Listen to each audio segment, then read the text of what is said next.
Rangers, the Padres can confirm that the stars are indeed bright, deep in the heart of Texas. Back it goes! Fernando Tatis Jr., a grand slam! Tonight, the Padres return home to Petco Park, where the Sheriff Chris Paddock looks to get back on track with a dominant performance. On the other side, Texas turns to their ace Lance Lynn, one of the premier pitchers in the American League.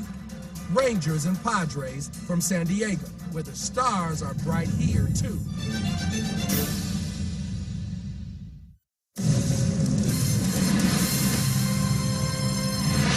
The Padres are so glad to be home in the friendly confines of Petco Park. They took the first two in Texas, looking to take the next two here in the home and home series between the Texas Rangers and the San Diego Padres.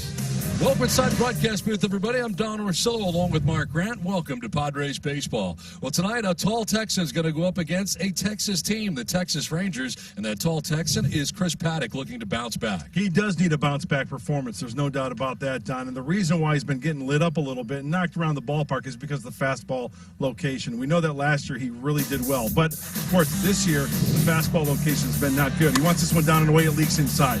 And after all of these hits and all the fastballs being thrown, all been totaled up, there's another one away, too much to the plate. Average on the fastball this season, 333. It wasn't the case last year. He would challenge, get ahead with the first pitch strike, utilize his secondary pitches, and then go up and out of the zone.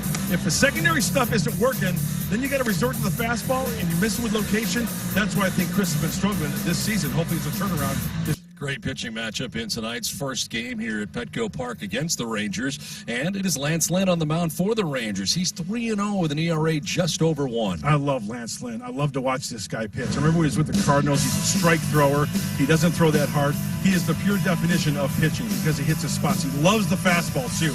And 2020 MLB pitching ranks, yes, first in ERA, opponent's average, and the OPS. So not a lot of extra base hits, not a lot of walks. And fewer than one runner per inning on his whip, .74, you kidding me? And he's fourth in 32 innings. He is a workhorse. He takes you deep into the ballgame. Coming up, interesting calls to the pen with no Kirby Yates, a different formula as part of a Padres victory. Annie Heilbrunn will explain next when we return on Fox Sports San Diego.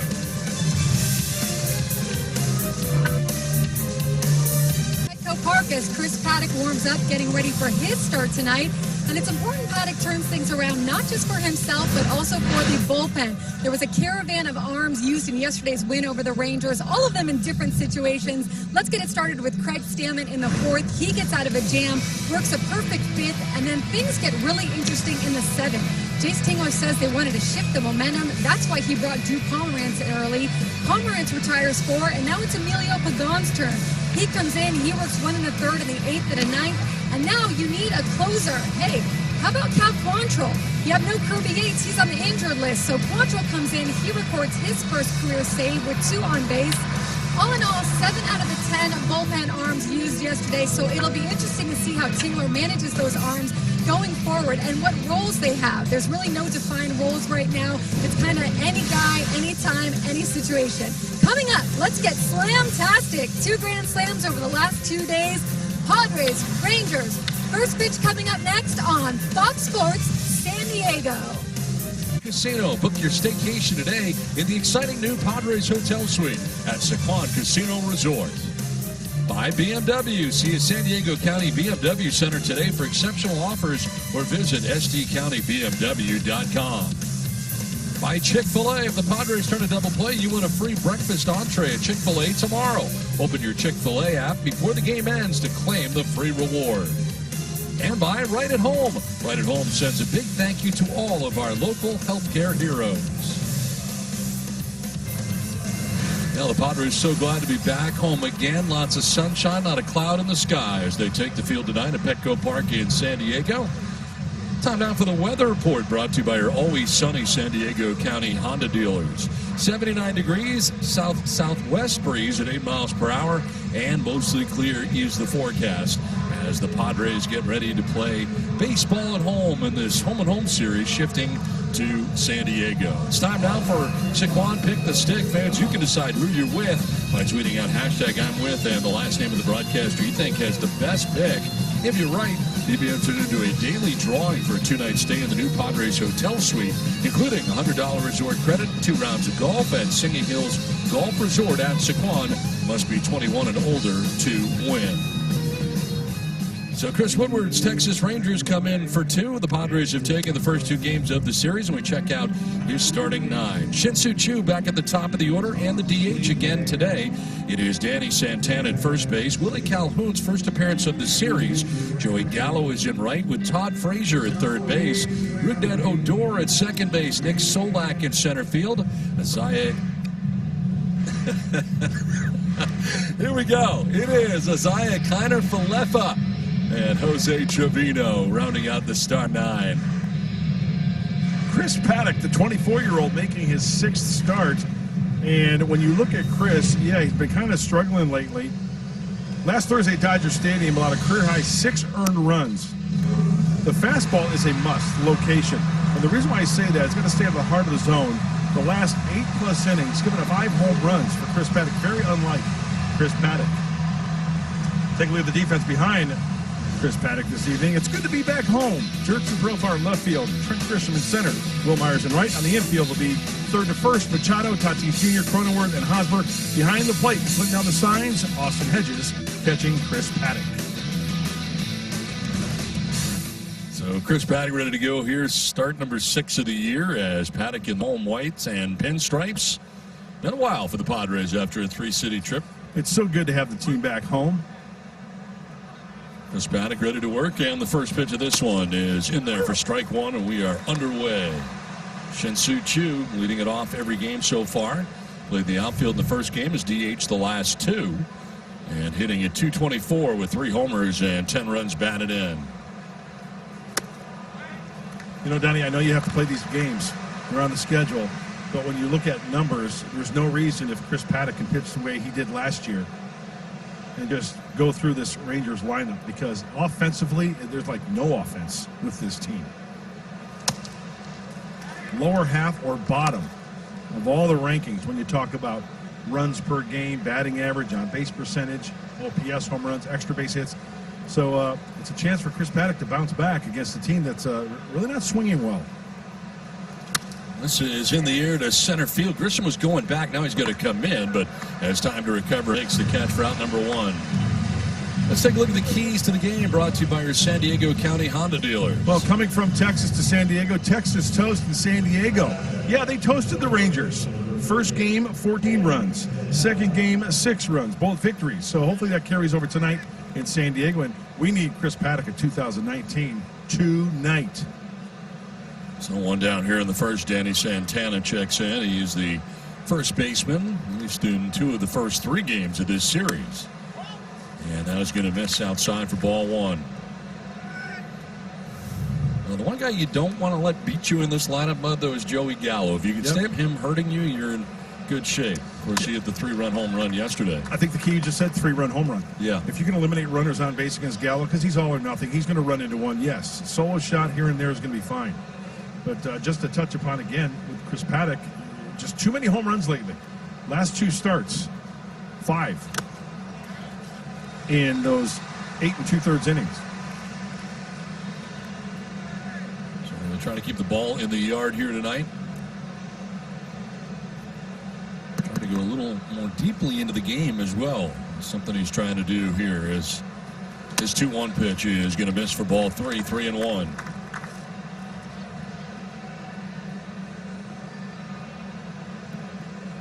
Boy, it's so different, Donnie, isn't it? Doing a game with actual players on the field, right? So different. Swing and a miss, and Paddock with a full countdown. I mean, you know, we're making the adjustment just like all the fans are, and it's great because we're watching baseball. That's what it's all about. But when it's on the road, yeah, it's a challenge for everybody, but we get through it. We're watching the great game of baseball. That is ball 4, and he loses Santana here, a 1-out walk. Surprised he went changeup right there, Donnie, on that 3-2 pitch, rather than just challenging him with a fastball.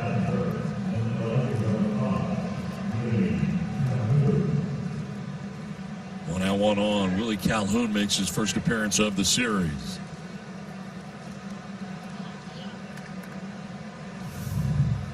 On 70, no homers, 7 runs batted in for 17 games for Willie Calhoun. He's won for his last 11. Got hurt right at the end of summer camp before the regular season started. Had a muscle strain in his hip flexor. Over to first base and back to the bag is Santana.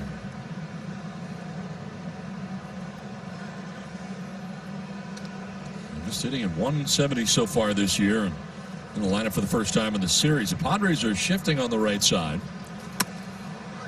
and this one is up and in at 96. Keep that shift tight to the infield, the double play scenario in order, and it is Tatis who comes over to the right side this time with Machado on the left side.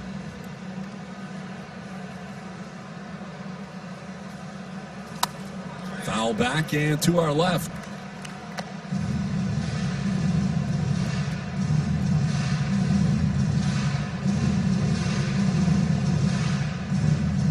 Espada coming in 2-2, 4.91 ERA. And there is Joey Gallo waiting on deck. With that extra day's rest also for Chris, let's see if that comes into play. I think he went, and home plate umpire Alfonso Marquez agrees. Strikeout number 1 for Chris Paddock. 2 down here in the first inning. Those are the swings you like to see when Chris Paddock is on the mound. We see with Zach Davies with that changeup. Denelson and Lamet with the slide. There's the changeup grip, and there it is, way out in front. Couldn't hold up. And yes, he most certainly did. 2 down here in the first inning. Santana at first base, and here is Joey Gallo. 6 home runs on the year. He has driven in 15. 4-game hitting streak coming into tonight's action. And he'll take a pitch away for ball 1. That's 12 games. He's only hit at 135 and overall at 214. His home runs in 2 of his last 3 games. RBIs in 3 straight.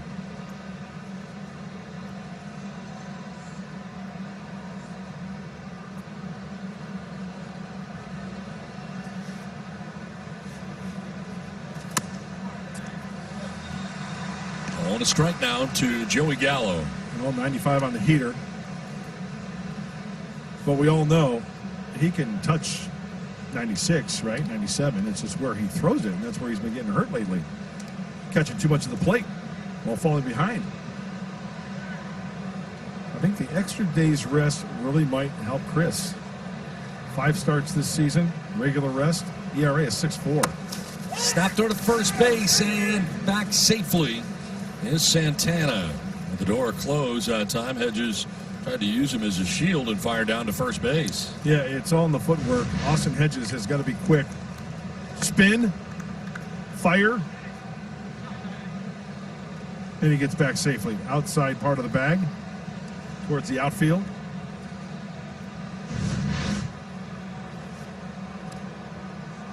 The 2-1 pitch to Joey Gallo. And the strike call. Nice pitch. 2-2.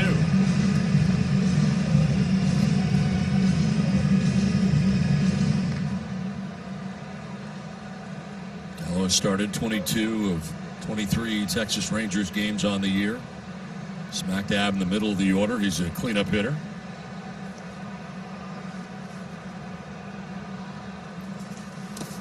That's ball 3, full count. Surrounding that baseball was Hedges. No advance at first base for Santana. Remember, he threw a 3-2 changeup to Santana. He's on first as Todd Frazier waits on deck. It's 3-2 here. Will he go back to that changeup?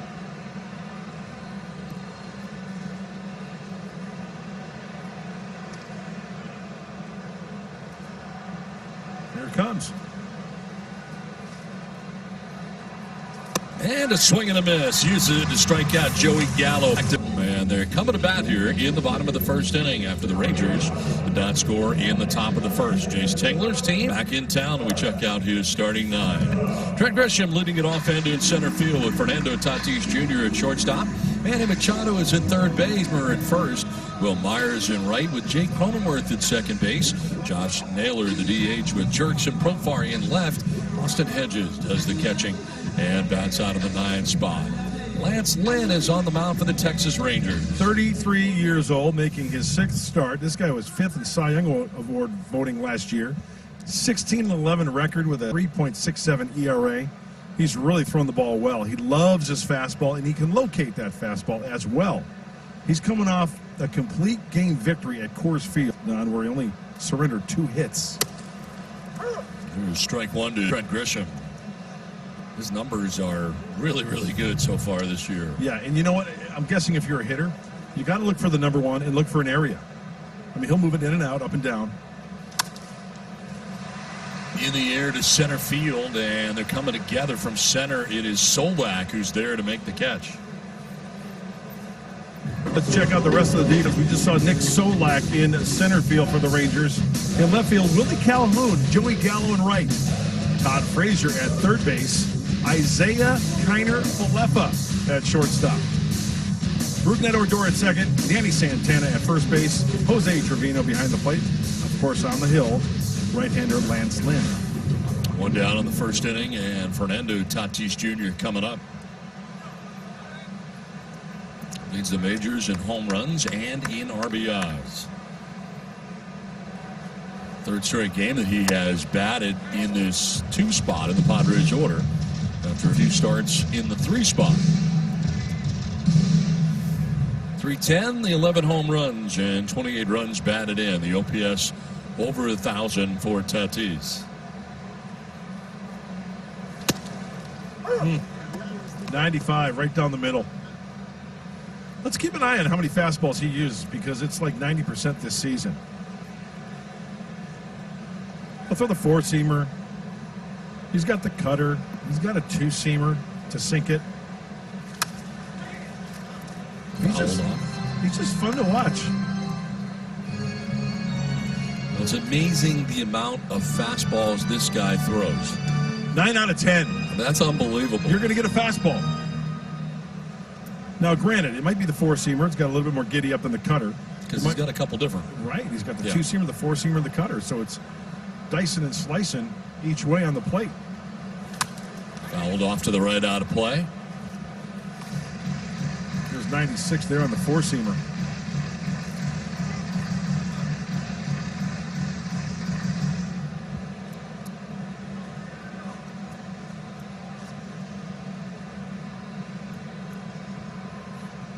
Lance Lynn is a perfect 3-0 so far in the year coming into this outing.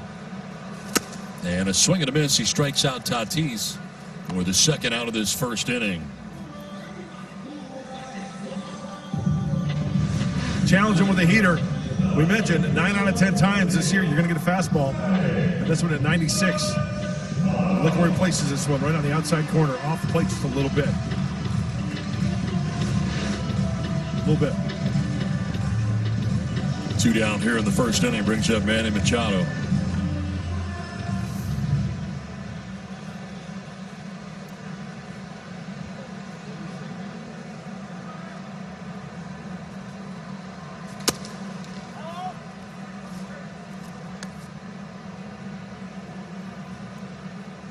And with 5 home runs, 13 runs driven in.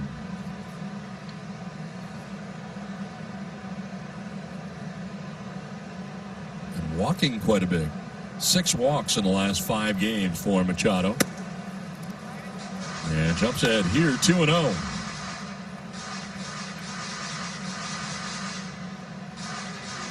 Reached base safely in 9 of his last 11 games.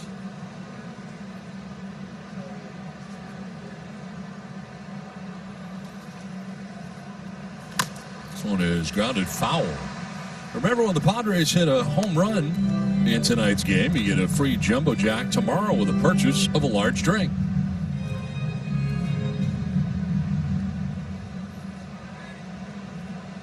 Center fielder Nick Solak over towards right center. Big gap out there in left center.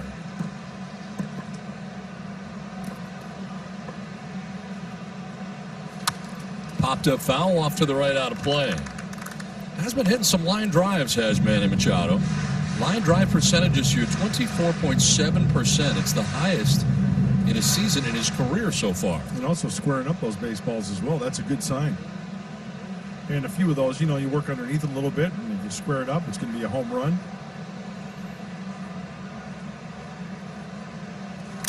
Swing and a foul tip into the catcher's mitt for strike 3 at 96. Back-to-back Ks for Lynn.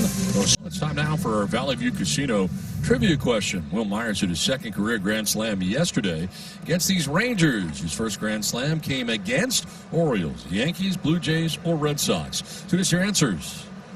Hashtag Valley View Trivia. I know the answer, so I am not going to say, because I talked about it yesterday. And I think we talked about it today as well. We did. And I'm going to refrain from answering as well, because I know the answer.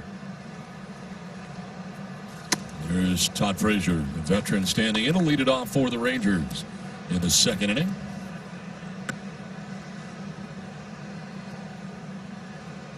Outfield is as deep as you can be. A lot of respect for Todd Frazier. All the way around out there. Yeah, pretty much anything over their head is going to be a goner. Yeah. They can get to the gaps a little quicker, too, playing that deeply to take away the extra bases, possibly. Although Frazier doesn't run that well. Swinging 3-0, fouls it off, and it's 3-1. As Paddock got down, 3-0. Next pitch will be the 25th for Chris in his outing, dealing with his first hitter here of the second inning. And Rougned Odor and Nick Solak to bat here in the inning.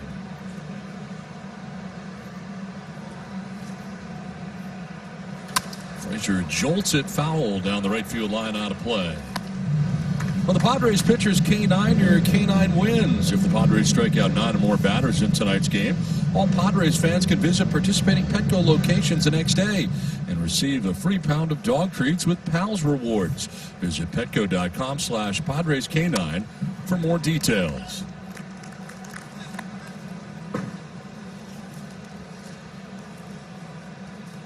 Well, Frazier battling away here, fouled another one back to the screen. They were shifting on him completely on the left side. It's now a variation thereof. Cronenworth is now on the right side of the infield, barely. And he strikes him out. To the changeup to get it done. 3 straight strikeouts for Paddock. 1 down here in the second inning. Well, like any pitcher, your secondary pitches, you get that feel. There's the changeup off the table. Frazier way out in front of it. Did Todd say good pitch? Just good pitch. Look, he's shaking his head. Good pitch. He said something else right there. Well, I thought he said good pitch right after that on the swing. One down here in the second, and here's Rougned Odor. Odor, the veteran second baseman for the Rangers. First pitch curveball here. They have gotten a call. You know what? He's throwing a lot of curveballs up. He needs to make that adjustment, and Chris knows this. See the glove of Austin? He wants it, down the middle or lower as the first pitch, show me curveball. Although, that's a curveball you really can't get hurt on. In the air to deep right field. Back goes Myers, and that ball is gone. Rougned Odor hits his 3rd home run of the year, and the Rangers strike first on top 1-0. You mentioned it earlier, Chris Paddock having some home run troubles, and it's the home run ball that gets to him here in the second inning. First pitch curveball, really can't get hurt with that pitch thrown where it was. The second one, yes, you'll get hurt, and it's proven right there by Odor. Here it is, 12-6, and watch. Right into the swing path on contact, out in front at the knees, and Odor knew it.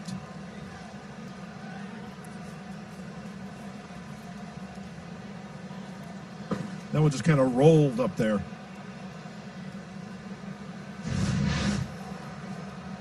Here's Nick Solak, who will take strike 1.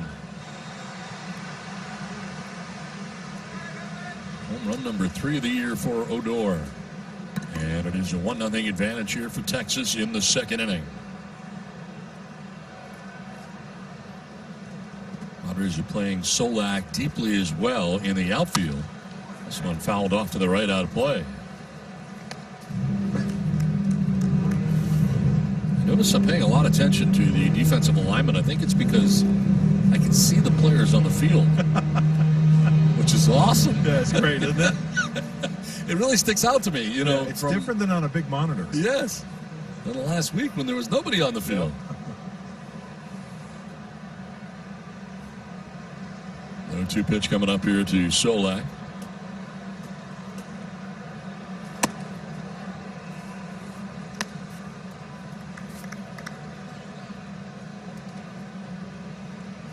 Solak has been starting every day in center field. Heineman started one of the games.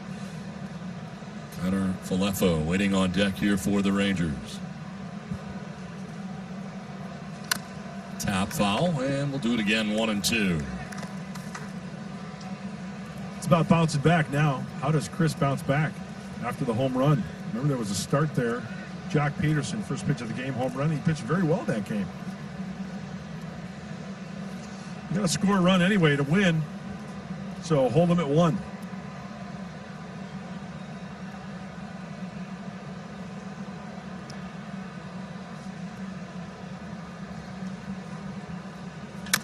Chopped on the third baseline. Machado charges in, throws on the run, and just in time.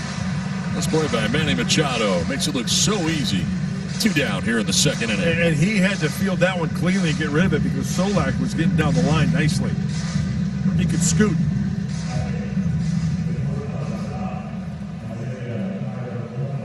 So 2 down. Connor Falefo coming up here now for the Rangers. The shortstop. He has started every game of this series so far. Game 3 of a 4-gamer. 265, no homers, 3 runs batted in.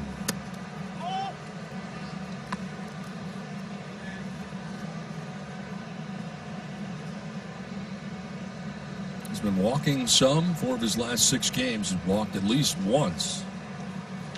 And it's a sharp ground ball to his counterpart at short, and Tatis throws him out.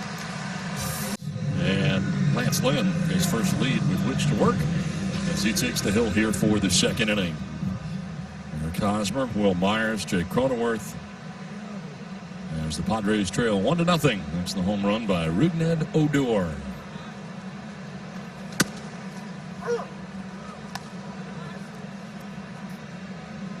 Pretty long trip for the Padres. Heading out to LA first and then to Arizona. We're going to the new Texas ballpark, Globe Life Field. Back home now for a pretty good homestand, though. Oh, that's a good feeling as well.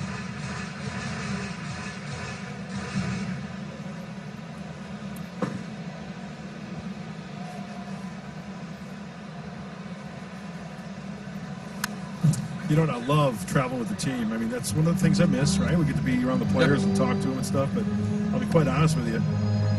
One of the things I don't miss is, like, after a game, flying in late to a city and nice little 3:30 a.m. arrival. And don't get me wrong. I mean, this is what I signed up for, and I love it. It's great. But I know we all have to make adjustments, but it is kind of nice staying here in San Diego. Pitch up top to Hosmer. Evens a count at 2-2. Hosmer, Myers, Cronenworth face Lynn.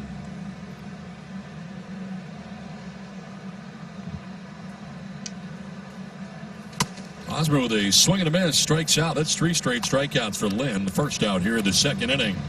And another fastball at 95, up and away to Eric. He wants it down and in, but this one leaks up and away. Pretty straightforward from Lance Lynn. Nothing fancy.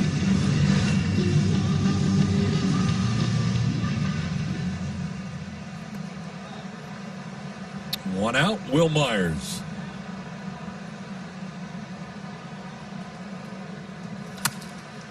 Popped up right side of the infield. Danny Santana, the first baseman, little stagger, but he's there to make the catch for out number 2. So Myers retired on the high pop-up, 2 down. Time for the Kia Given Everything. Lowest ERA this year. You're looking at him, Lance Lynn, a 1.11 earned run average coming in. He has been terrific. That's pitching in the comfort zone. Not a lot of base traffic. Always going from your windup, whether it's abbreviated or not. You don't have to worry about base runners. You see how he kind of just a little sidestep and gets into that delivery. Not a full windup. Didn't like that last landing spot area. Did a little landscaping. Jay Cronenworth, great numbers so far in the big leagues at 321. 2 homers, 6 RBIs. And he'll crank it foul off to the left out of play.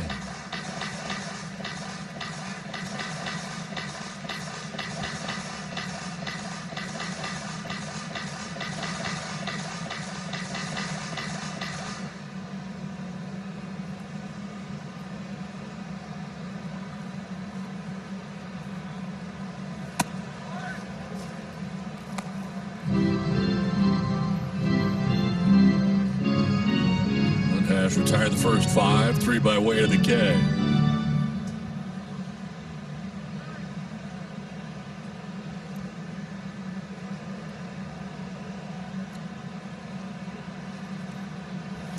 Elevates and Cronenworth chases.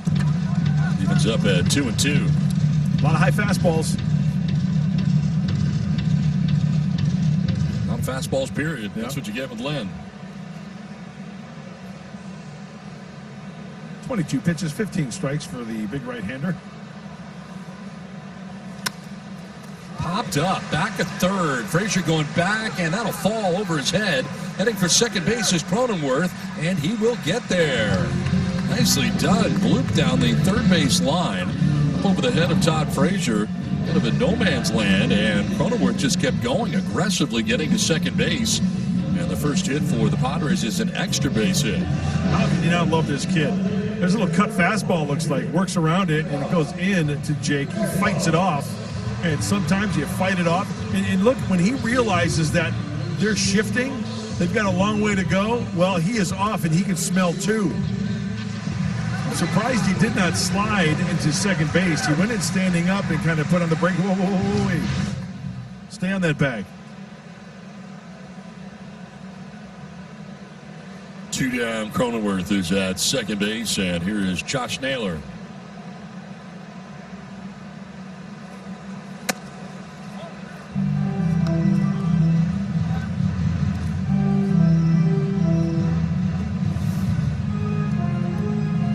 Tenth game that Josh has been a part of this year. Runner in scoring position, pitch 25 for Lynn.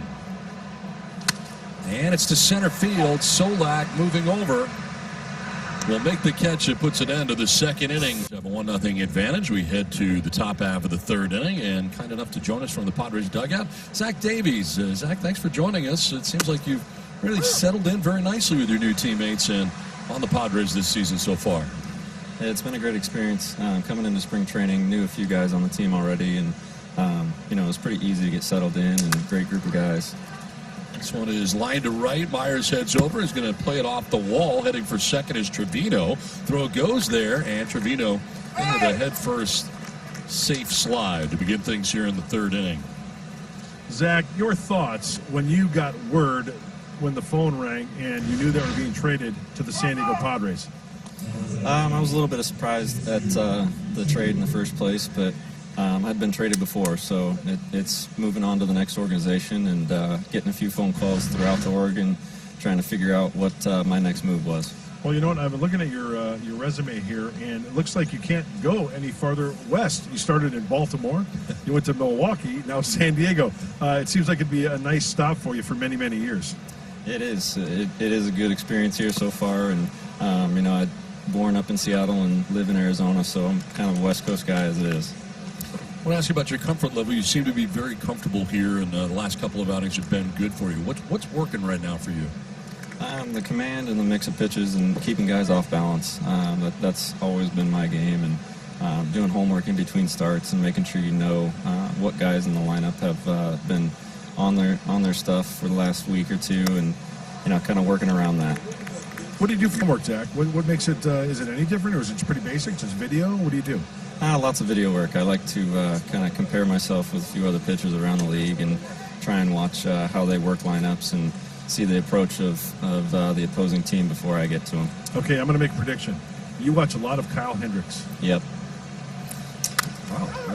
This is on the ground at first. Hosmer will flip to Paddock covering for the out as Trevino takes third base. My guess is that you read that somewhere and you just didn't come up with I that. did not, and Zach, don't listen to Don. It was me all the way. But I really like the changeup that you throw. And once again, you know what's amazing, Zach, is we throw a lot of numbers out there. But the one thing that's impressive for me is you can locate your changeup with the best of them. It's always down, it seems like. Your fastball down in the zone. When did this start to click for you in your career, and what makes it so easy for you to do that? I think it's always been something that I've worked on throughout my entire career, even going back to high school. I focused on the changeup junior year of high school and kept going with it. But, you see hitters and you know their swings and you know the power is up in the zone, so I try and stay away from that. How hard was it for you to kind of ramp it up again? I know this is different for all pitchers and all position players coming back here after the spring training layoff. I mean, what was it like for you to ramp it back up? And did you fully take the time off, or did you pitch some on the side? No, we stayed in Arizona.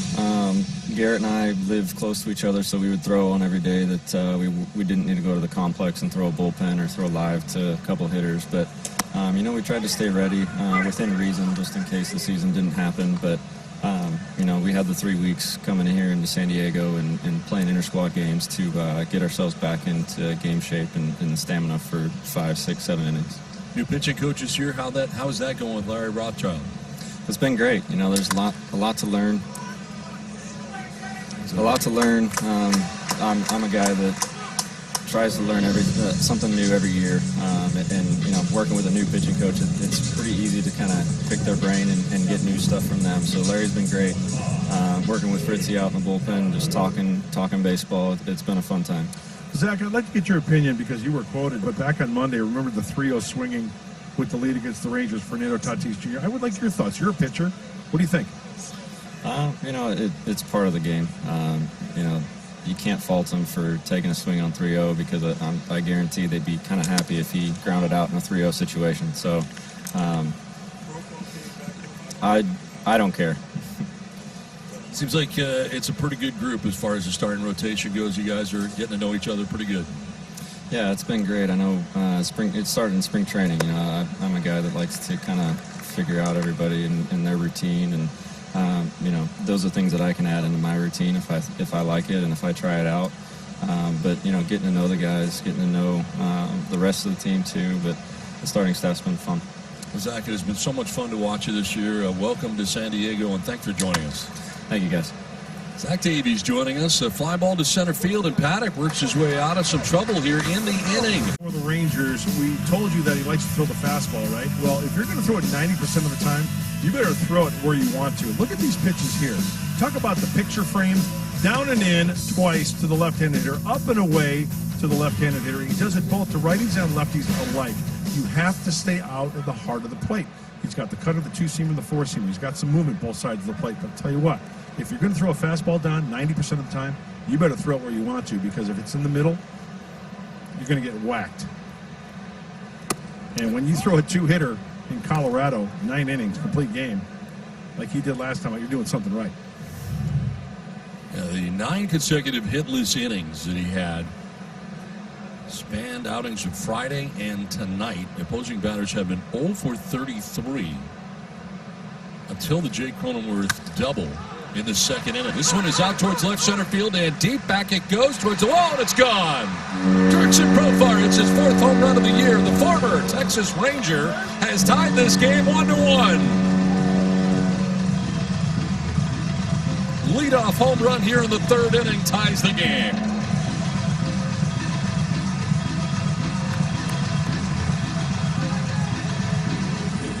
Two-run shot for Profar yesterday in Texas, and he follows up. It's good to be back home at Petco Park. And he's doing the dance. And it looks like a two-seamer. It's kind of got some run to it, and that one's right down the middle. And Profar stays on it, squares it up, and sends it on its way.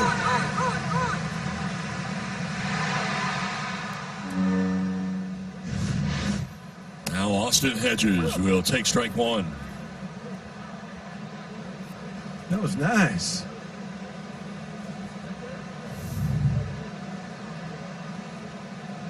Mejia on the IL. Hedges getting the bulk of the starts. Did see Terens yesterday. That's Adrian Maury Holmes start. And Hedges came in the game late. He starts the game again tonight. 30th pitch is coming up here for Lance Lynn. With nobody out in the third inning in what is now a tie game. And a great job by Paddock to work his way around that situation last inning. Leadoff doubled by Trevino, and he worked his way around it. Getting Chu, Santana, and Calhoun to get out of the inning unscathed. Top of the order, Trent Grisham waiting on deck for San Diego.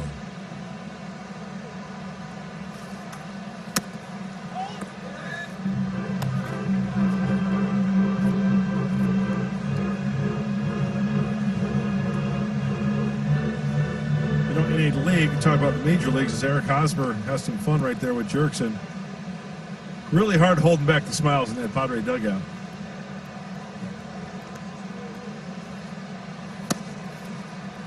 In this game of baseball at the major league level, with the usage of the fastball going down, a lot of guys throwing curveballs, sliders, changeups. Boy, Lance Lynn is the total opposite of that. And there's a cut fastball. You can see him work around a little bit. Actually, that ball kind of dips in a little bit for the swing and miss.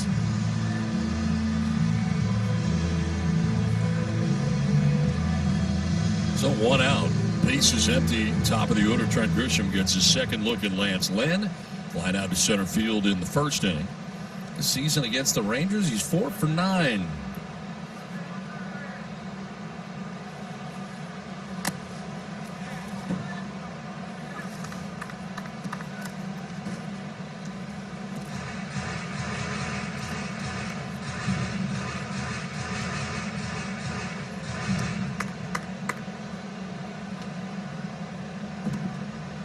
Jurickson Profar has tied this game 1-1. Grisham dances out of the way of a pitch down and in by the shoe tops, 1-1.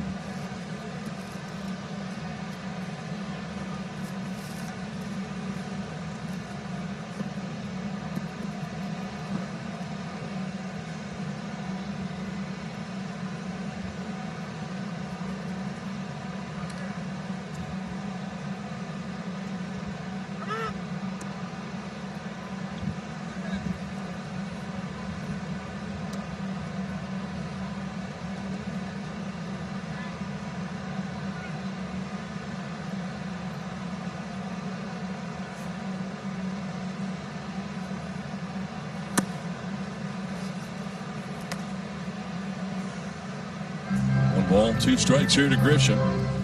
With Fernando Tatis Jr. waiting on deck.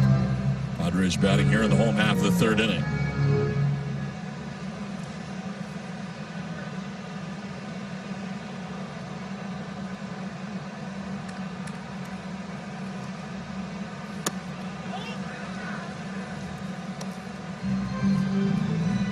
Trying to work down at the knees, but just misses at 96. Let's see if he tries to go upstairs on this next one.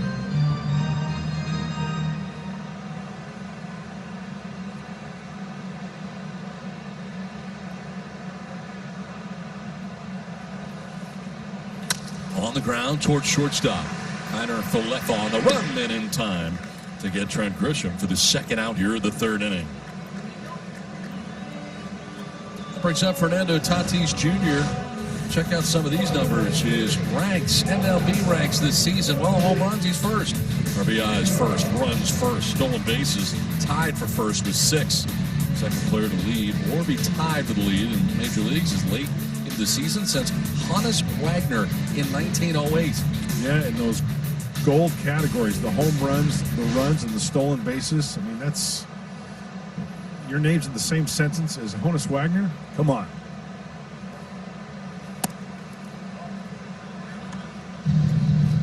First player since Ty Cobb in 1909 to rank first or be tied for first in home runs and stolen bases. Come on. This late into the season. Ty Cobb. Ty Cobb. The Ty Cobb. The Georgia Peach.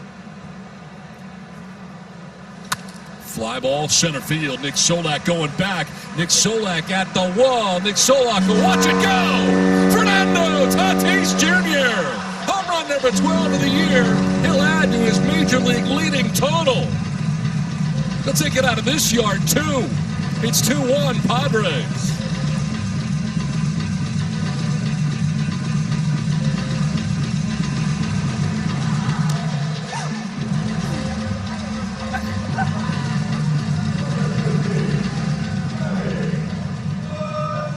Oh, the kids are having some fun tonight.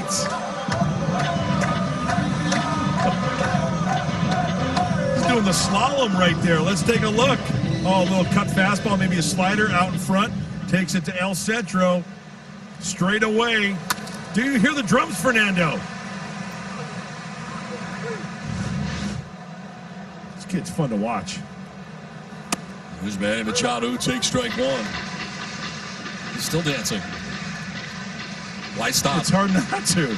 Oh, look at Jerkson.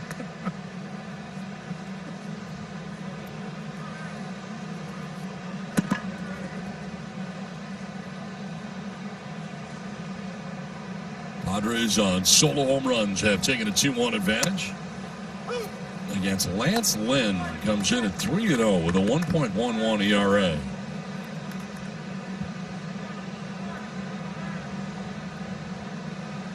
Machado, a strikeout victim in the first inning.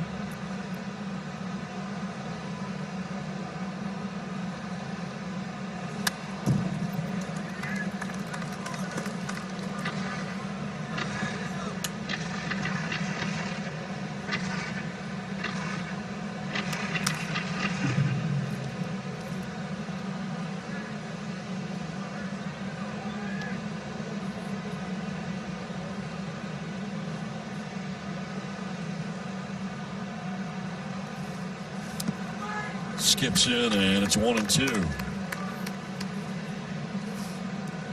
The Padres in a roster move, optioning Edward Olivares to the alternate training site, recalling Michel Baez. Of course, we've seen Baez in the past.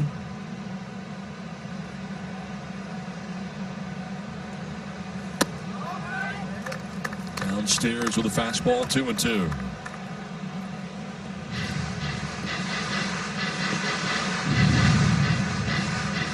Lynn had a 1-0 advantage coming into this, the bottom of the third. First, the former Ranger, Jurickson Profar with a home run. Then, Fernando Tatis Jr. with a home run of his own. Number 12. 2-2. On the ground and a fair ball into the left field corner for Machado. Over is Calhoun to dig it out. Machado is going to pull it up around second base. A 2-out double for Manny Machado. Sharply hit down that third base line and quickly into the left field corner.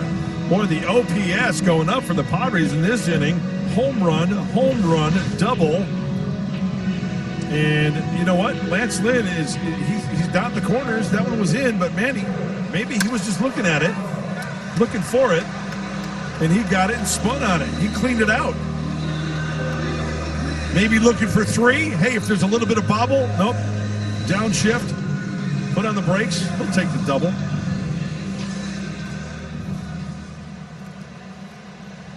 Two down, Machado at second base, and Eric Hosmer standing in.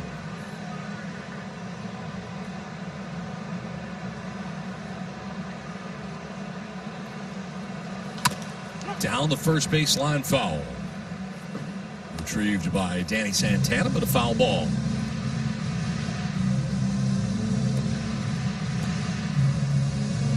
Got a runner in scoring position right now. Opponents are hitless in their last 18 at-bats with runners in scoring position. That's tied for the best among qualified starters. Let's see what Hosmer can do here with Machado in scoring position right now.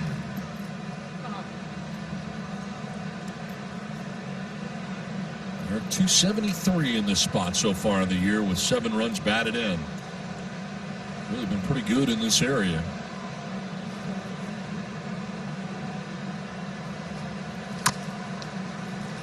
Down 0-2.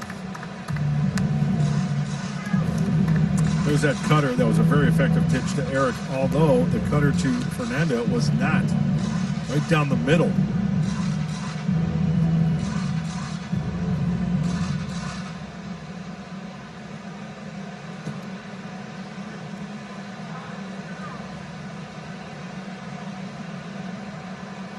Padres have put together 2 runs so far here in the third, trying to cash in on another. And Machado at second base, and an 0-2 pitch coming to Hosmer.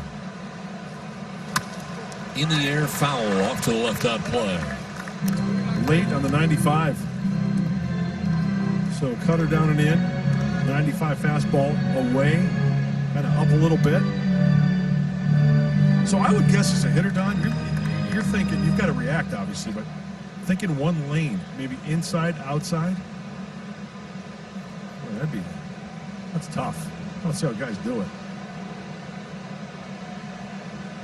Look away and react in. Hosmer fouls it back. We'll do it again. Good battle, if nothing else. Driving up the pitch count right now of Lance Lynn. His next pitch will be the 50th of his outing.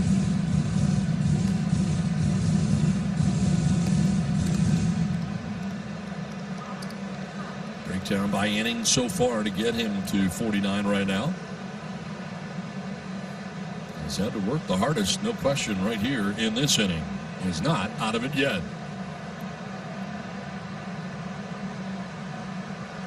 Hosmer looking for the 0-2 mistake. Down and in for ball 1. One of the few curveballs we've seen from Lance Lynn. With 2 strikes, why not? Try to bury one. 29 straight starts, throwing 100-plus pitches. He likes going deeply into games, not afraid to throw a lot of pitches. The next longest streak is held by Trevor Bauer, 6 starts. Wow. At least 100-plus. I mean, that is something that is kind of gone by the wayside. Yeah. The last time he threw fewer than 100 pitches was back in 2019 on May 16th, 91 against the Royals. He went 7 innings. 2 balls, 2 strikes now to Hosmer. He got the win in that game against the Royals. After that start, 91 pitches, that's when he started the 29 consecutive games of 100 or more. Game has really changed in that area. You think, yeah. I mean, the complete game is gone by the wayside. It's not a thing anymore. Yep.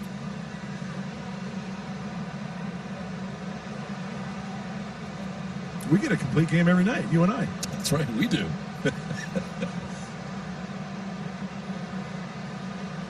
2-2 pitch.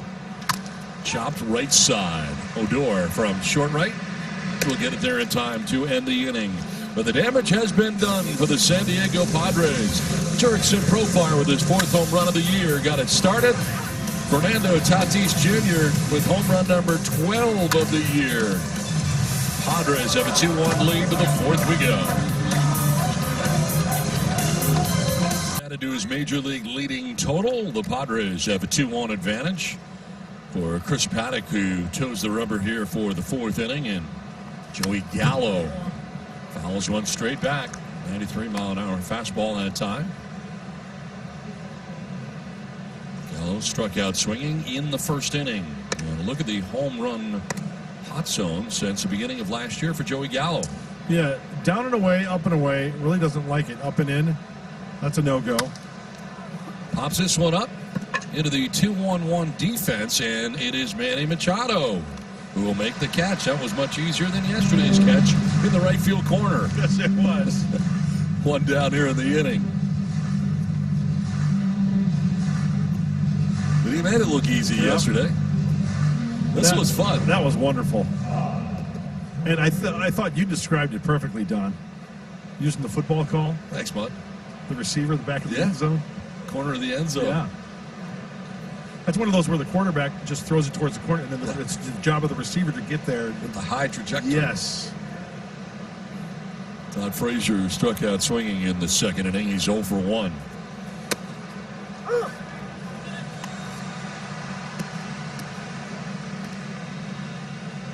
That's 13 games of the veteran, the Todd father. 356.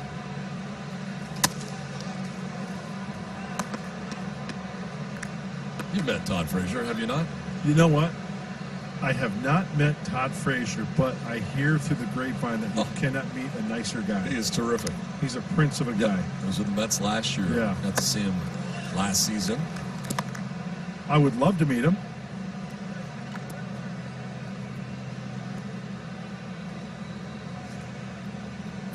Great clubhouse guy. Yeah, That's I'll one bet. thing Mickey Callaway said about him last year as manager. I'll bet. Huge difference for them.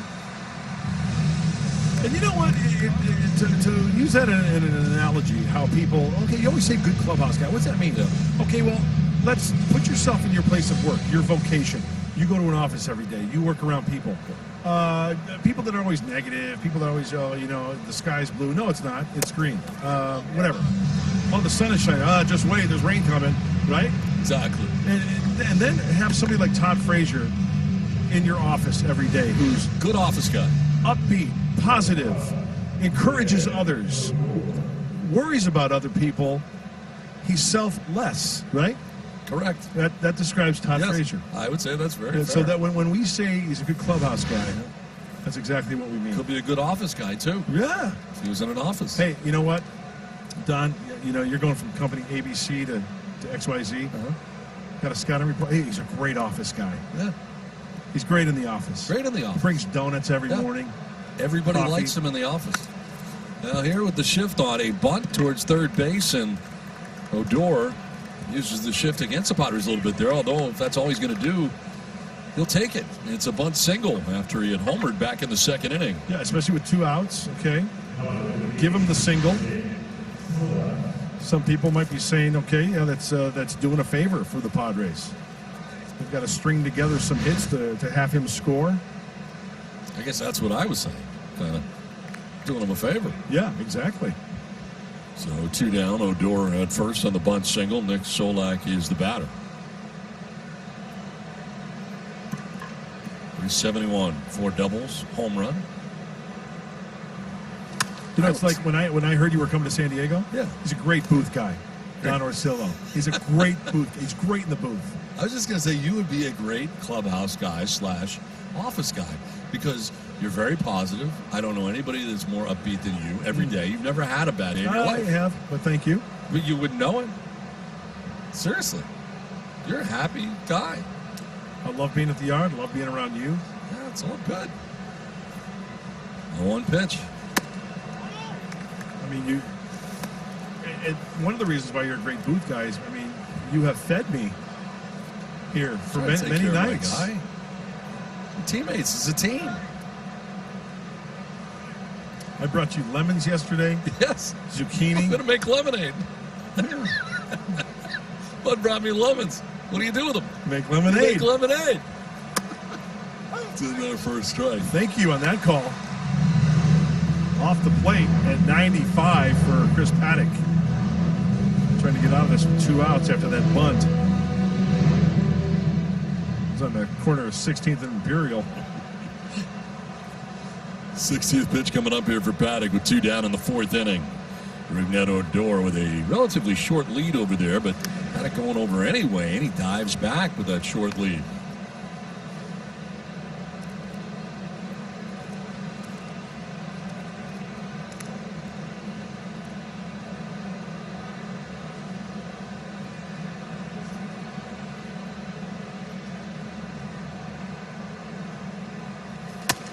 Swing and a miss, and Paddock picks up strikeout number 5. 3.5 done. 2-1 Padres. Bottom of the 4th as the sun sets on another beautiful day in San Diego. It's time now to answer our Valley View Casino trivia question. Well, Myers hit his 2nd career Grand Slam yesterday against the Rangers. His first Grand Slam came against the Yankees of CC Sabathia, June 22nd of 2013. Member of the Tampa Bay Rays at the time. As Will Myers will take strike 1. It was at the stadium. Yes, it was. And it was Brett Gardner who got back there. And he couldn't make the play at the wall. It's a pretty good John Sterling. I've heard a lot of John over the years. Love John. Loved you. 6-game hitting streak for Will Myers. 368 during that time. Well, he's going to get his fastball, that's for sure. Just a matter of where it's going to be placed. If he could drive it. They are shifting. It's Odor, the second baseman from short. He's got a great arm and gets it there in time. Let's check in with Annie Halbrin. Annie? Don, thank you. Well, I want to give a hat tip to Andy McCullough from The Athletic here. He wrote about the ascent of Jake Cronenworth and how his college teammates are rallying around his major league season. And one of Jake's close friends, Donnie Eaton, created this hashtag Conies for Crony. Now, let me explain. Back in college in Michigan, Jake and his teammates would go get these chili cheese dogs, these Coney dogs, and he'd down 5 to 6 at a time. So his friend Donnie thought, he made it to the majors. For every start, I'm going to go get 2 of these dogs and eat it and watch him play.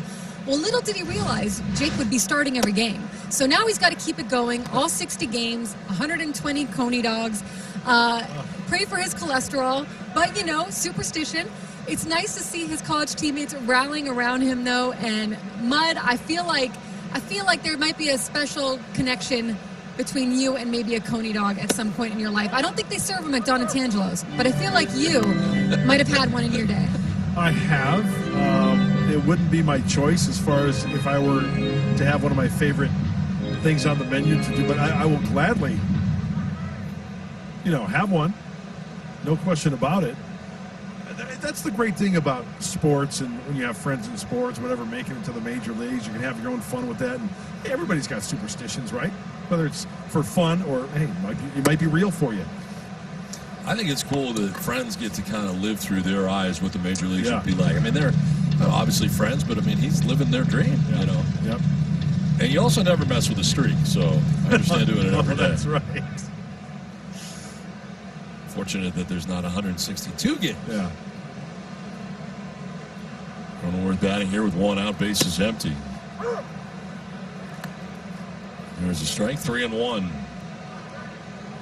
Pitch 60 coming for Lance Lynn. We got Josh Naylor waiting on deck. Ooh, strike called there on the corner. Was a strike, too. Good pitch. Good movement. The thing I like about Cronenworth, Jay, he's just a real scrapper, isn't he? He is. In the air to right field, sending Gallo back. It'll take him to the edge of the track. No, not quite. Just in front of for out number 2. Kind of died out there in right field, 2-way. That'll take us to the Padres DH Josh Naylor, who flied out to center field in the second inning.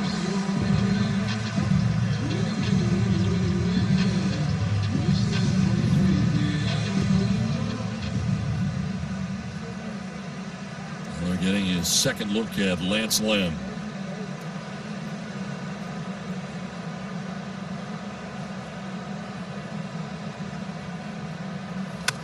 Foul back to the screen, out of play. I know it was a different time. There were no cell phones and whatnot. But did you stay in touch with your friends at home when you were in the big leagues? Oh, my gosh, absolutely. Yeah. I still stay in touch with guys I played Little League with. Wow. Oh, it's great. I love it.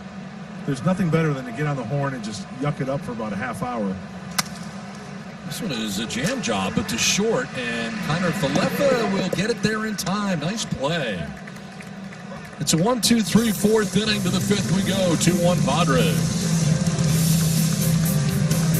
Paddock and the changeup. Yeah, it's a dandy of a pitch. His first pitch, the fastball, but it's probably his best secondary pitch. And here it is. The key is staying on top, getting good extension and good arm swing to make it look like that fastball. And with this Texas Ranger team, not a lot of offense, a lot of swings and misses.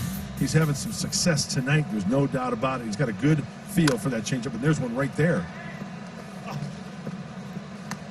And we talk about the pitch usage for Chris Paddock tonight.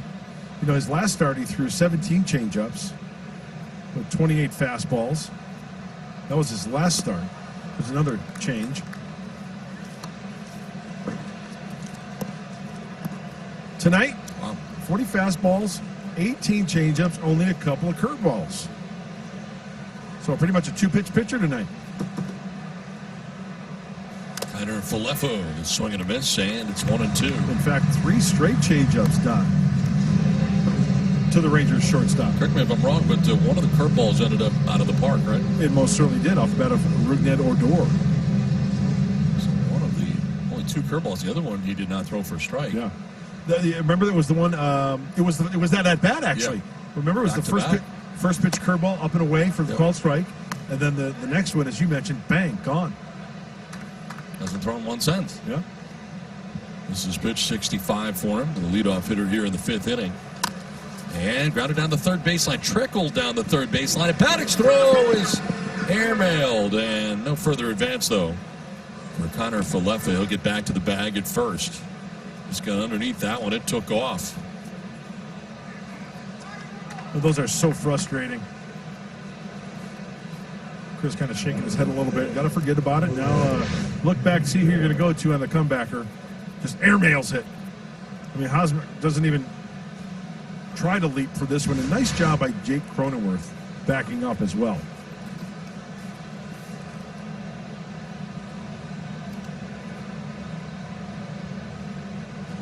The 4th hit of the ball game now for the Rangers. Kiner Falefa at first, and here's Jose Trevino, who grounds one left side and into the left field. Well placed through the 5.5 hole on the left side of the infield, into left. In between Machado and Tatis, and the 8-9 men have both reached first and second with nobody out here for Texas. 4-seam fastball. Looked like he was a little bit too quick to it right off the end of the bat, but placed this perfectly. Machado, Tatis, and the ground ball to Profar and left.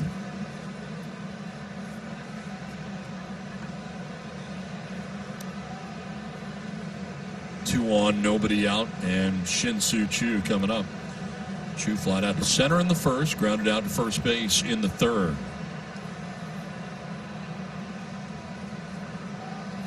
Oh.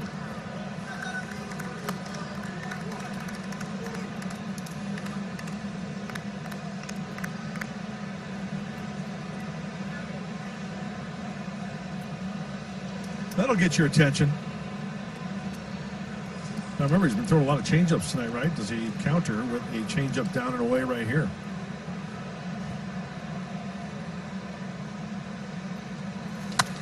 Jammed and pops it up foul, backing out of play. Went with another fastball.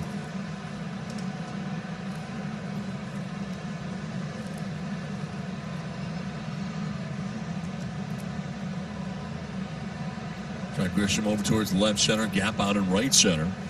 They are playing for Choo to go the other way.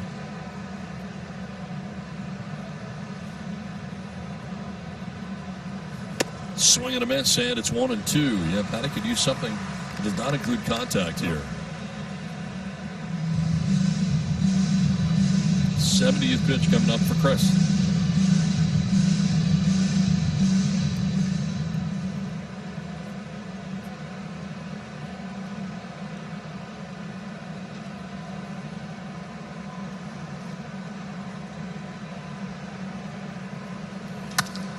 Fly ball, center field as Grisham comes in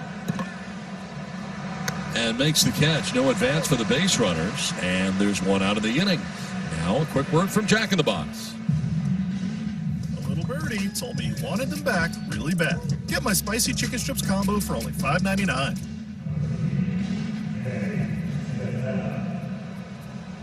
Two on, one away, and Danny Santana coming up.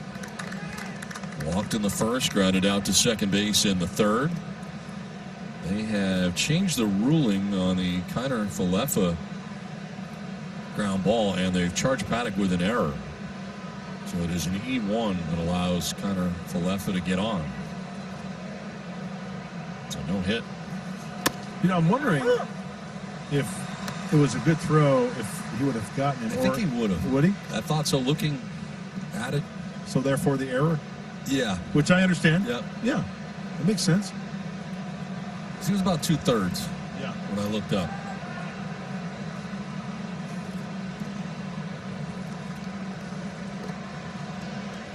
But was unable to get any additional bases, so Now at second base after the single by Trevino. Out ahead of this, cranks it foul down the right field line, out of play.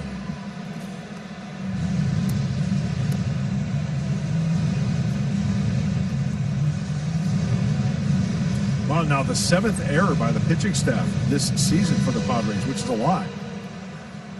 Throwing the bases, not being accurate. Got to clean that up a little bit. Danny Santana, who last year had 28 home runs, 81 runs batted in. First baseman for the Texas Rangers. Bats here with 2 on, 1 away. And a tight one tonight from Petco Park in San Diego.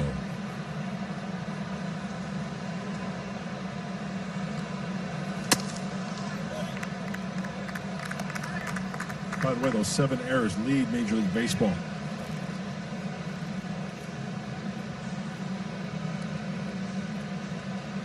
It's a product of a lack of PFP. And no, I think they work on it. It's just a matter of, rushing it maybe a little bit. And some shorter spring training second time around. That's true. Summer camp. Absolutely. And some guys just have difficulty sometimes throwing 2 bases.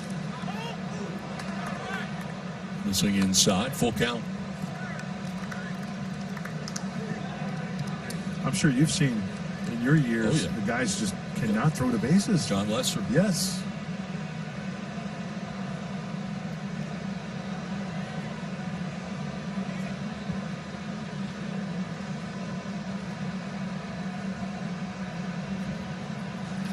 On the ground, foul outside of first. Do it again, 3-2. Change up. He's thrown some 3-2 change ups tonight. He's got confidence in that pitch. It's a good pitch to have a guy roll it over and get a grounder for 2.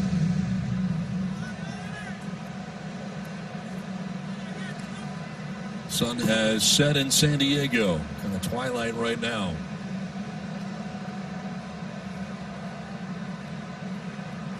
Santana lifts it in the air to right center field. Myers didn't see it. It's in that twilight, and now he does. He recovers and gets it back in. That's why I mentioned it. Tough sky right now, and Myers did not see that initially, but he recovered and handles out number 2. Wow. That's got to be one of the worst feelings as we take a look skyward for an outfielder, infielder. And that's why it's so important, as you can see, Trent Grisham. Yeah, Trent Grisham is quickly trying to get over there. It looks like Trent's got a bead on it just in case. Will threw his arms up. Yeah. Never a good sign. 2 down here on the 5th. He's moving over now with Willie Calhoun, the number 3 hitter. And the Rangers order now batting. Runners are going, at least the runner from second to third. Throw to third is in time. Caught stealing. Austin Hedges throws out Connor Falefa at third base. Nicely done. We'll see if the Rangers are going to challenge this or not. Machado was on the move and had to slap the tag on. And I think he did. And there does not appear to be a challenge. No.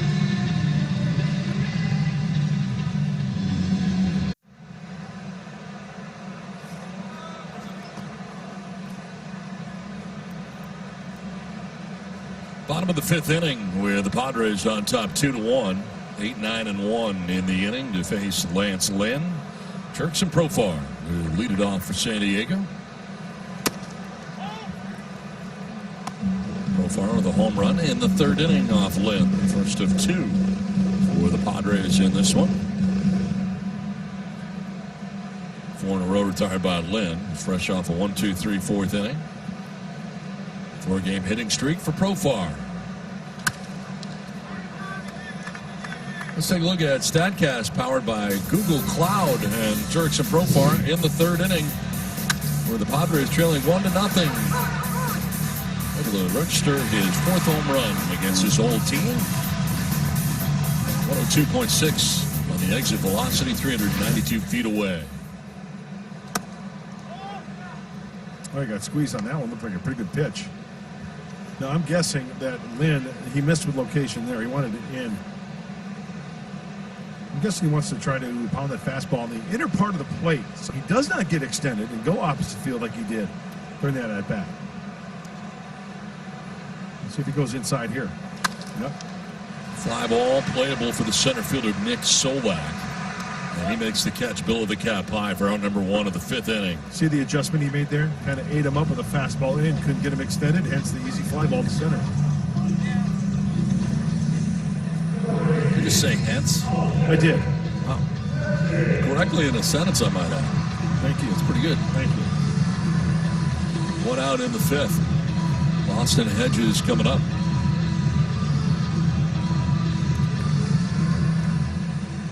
Struck out swinging in the 3rd. He's 0 for 1.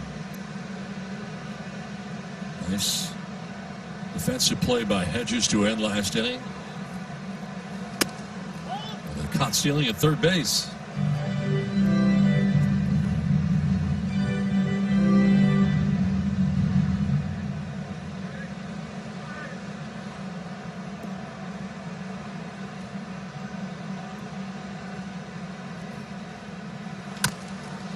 Foul outside of third. By the way, that play at third, yes. Kiner Falefa went in kind of aggressively, which it looked like it was a good slide. And Manny was on the move. Yep. But did you kind of see a little exchange when Manny was running away from that, kind of looking back and kind of... I did not notice it. Yeah, just kind of little. There's a little something there? Yeah. A little bit? Just a little bit. Fouled off to the right out of play. I mean, I thought it was a good slide, good hard slide. Nothing illegal about it? No. Top of the order, Trent Grisham waiting on deck here for the Friars.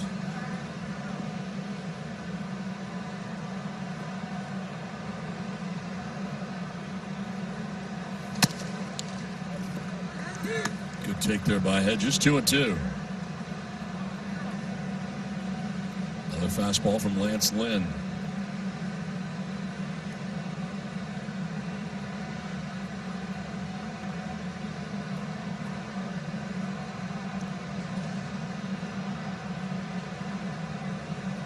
And backs off, going back and forth with Jose Trevino, his battery mate right now.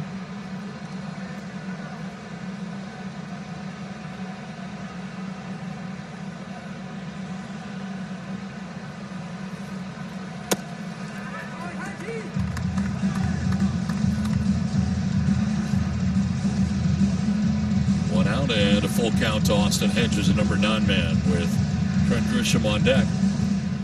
Solak, the center fielder's over towards right center. Lots of green grass in left center.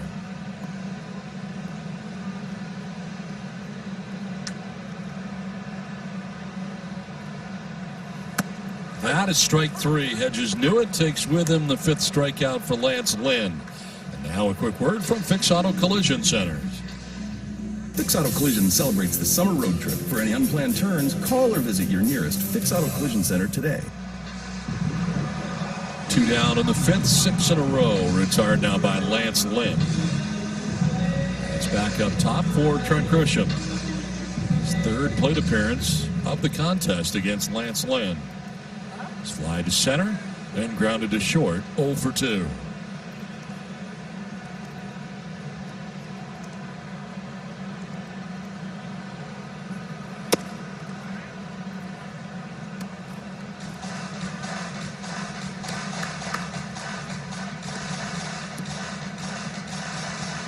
A lot of Texas on this homestand. You got the Rangers for the back end of the home and home, and then the Houston Astros roll into town. Grisham turns on this to right field on a line. That's going to get to the wall on a hop. He is thinking 2, but now he's going to throw the brakes on. Joey Gallo got to that ball very quickly and gets it back in. And Grisham pulls it up, gets back to first, a 2-out base hit that got to the wall. Sometimes you don't get rewarded for hitting the ball so hard. This ball is smoked to the pull side. Yeah, right off the bat, you're thinking, okay, 2. Let's see how the ball reacts off the wall as Gallo plays that perfectly. One little bobble maybe, but pull up and take the single.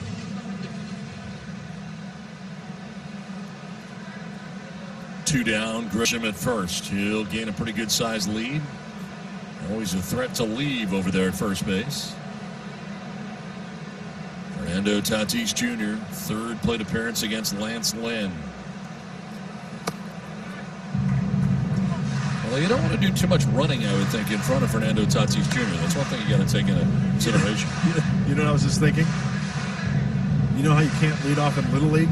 Right. That's what I'd be doing right now at first base. Standing there. Let Fernando hit. And I'm exaggerating, but you're right. And as we look, Grisham is off to a very short lead at first base.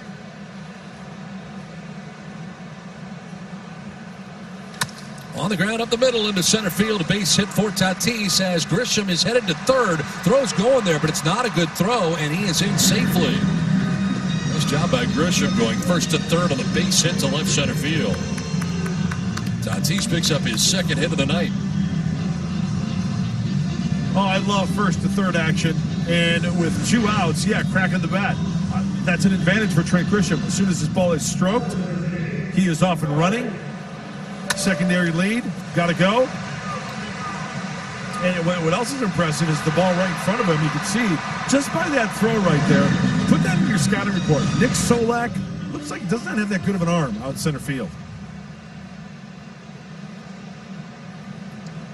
Credit Glenn Hoffman, too, because he is a guy who studies outfield arms incredibly well. He knows all about the arms out there. The strength, the accuracy of those arms. Runners at the corners, 2 down.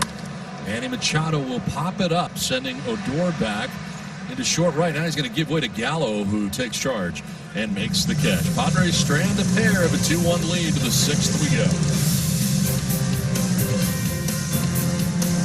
And by Hyundai. Bring on the epic summer savings now at the Hyundai Epic Summer Sales Event. Chris Paddock on the hill here, starting the 6th inning. Willie Calhoun swinging at the first pitch, lines one to center. Grisham over towards right center, makes a running catch. Went from left center to right center, and a ball hit well on a line out there, and Grisham goes and gets it for out number 1. Good first step. We saw it in spring training. Trent Grisham can cover some ground. And this just wasn't those fly balls, Don, as you mentioned, that you could camp under. He's on the shortstop side of second base, and he makes it look easy.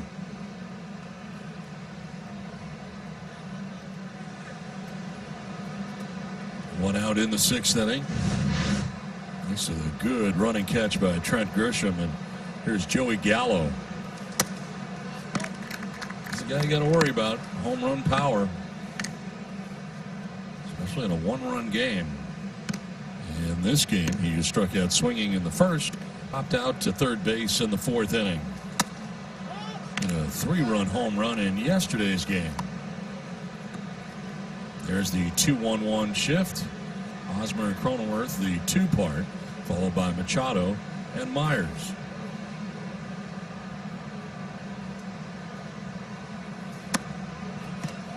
Don, you and I were talking before the game. You mentioned about the 2 pitchers going tonight. Mm-hmm. And what did you say? I said this could be a great game, pitcher's duel game. And what do you know? We're in the top of the 6th. It's a 1-run lead for San Diego. We've got ourselves a pitcher's duel. I'm saying on paper it looked really good. Down to first base goes Gallo. It's a walk. It's the 2nd walk of the night, given up by Paddock. Introducing Quick Pick, MLB Rally's new game where fans predict outcomes and compete for cash. Restrictions apply. See rules and enter at MLB.com/QuickPick. A lot of times those matchups on paper don't always come to fruition. Yeah. But tonight's been pretty good. 1 out, 1 on. Here's Todd Frazier. He's had a tough time with Paddock. Struck out swinging in the 2nd, and then again in the 4th inning.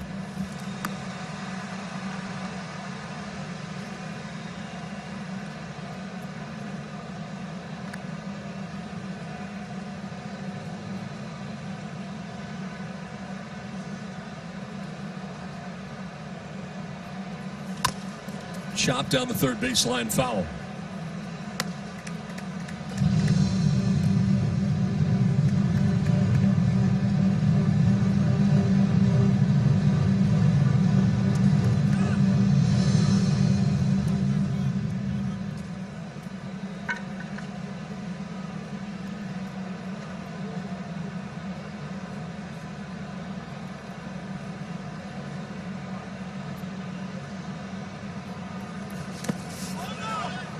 Did he go? No, he did not. They check with Chris Guccione.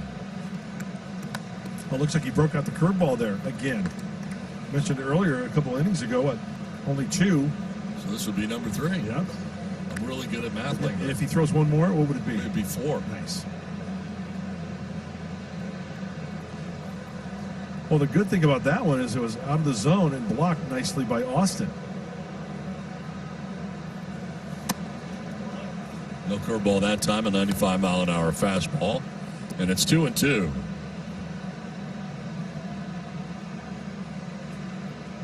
I can add. Not a good subtractor. No. And that's the end. Can you carry numbers? No. No. Forget about fractions. No. Math was not my strong suit either. 2-2, slowly rolled towards third. Machado racing in, throws on the run and in time at first as Gallo takes second with 2 down. Let's go back to the second inning when Rougned Odor came up to the plate. There was 1 out. The first pitch of the at-bat, a called strike, right? So Chris Paddock says, I'm going to go another one down and in. Well, I'll tell you what, right in the swing path because he got it. 2 pitches, 2 curveballs. The first one is called strike, and that one, a round tripper that made it 1-0 Texas. And up to that point, only 2 curveballs were the only 2 curveballs he threw the night. We just saw one to Todd Frazier. And pretty much just for show. Throw a lot of changeups and fastballs tonight. 2 down. Joey Gallo at second base. Rougned Odor. Not only the home run, but a bunt single. So 2 for 2 in this one. Had the shift on for him. They do not this time.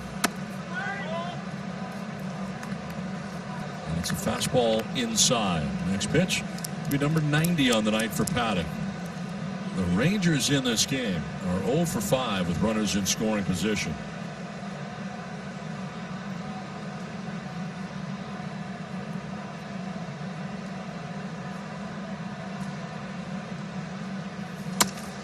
In again, and it's 2-0.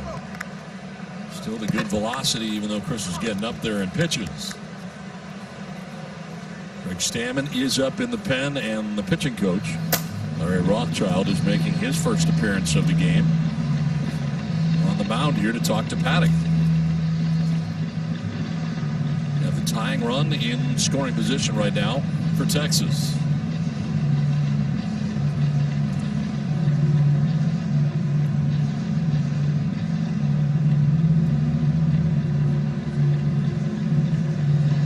Well, remember, first base is open. I know you don't want to really, if you're going to pitch around him, you're going to put the go-ahead run on at first base. But you do have right-handed hitting Nick Solak on deck, who is 0 for 2 with a strikeout. You see the pitch count by inning for Chris. Heaviest workload in the first.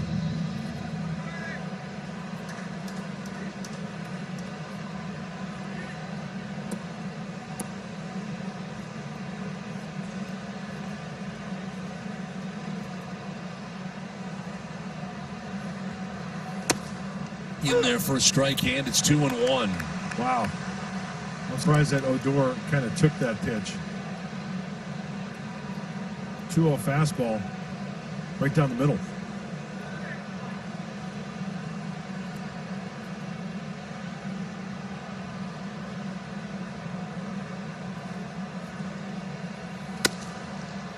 On the corner.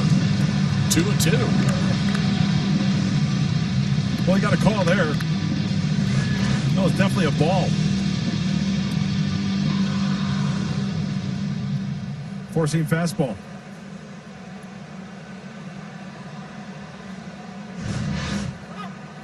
Big spot here. With the Padres on top 2-1. 2 outs. Joey Gallo in scoring position at second base. Rougned Odor, who has homered, had a bunt single in this game.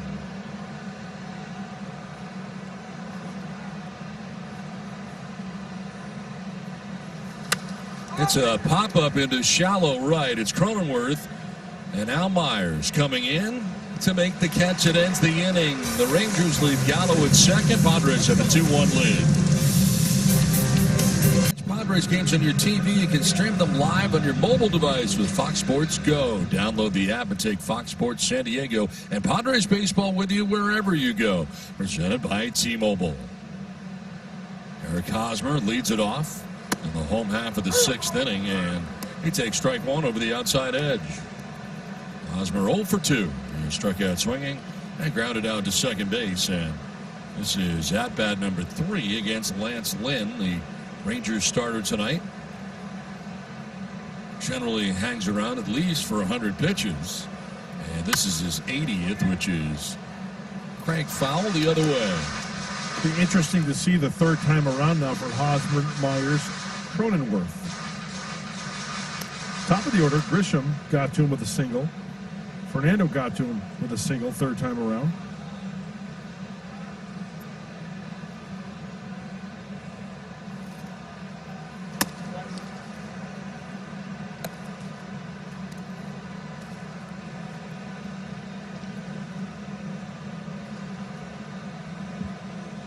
It is Hosmer, then Myers, and Cronenworth here in the 6th inning.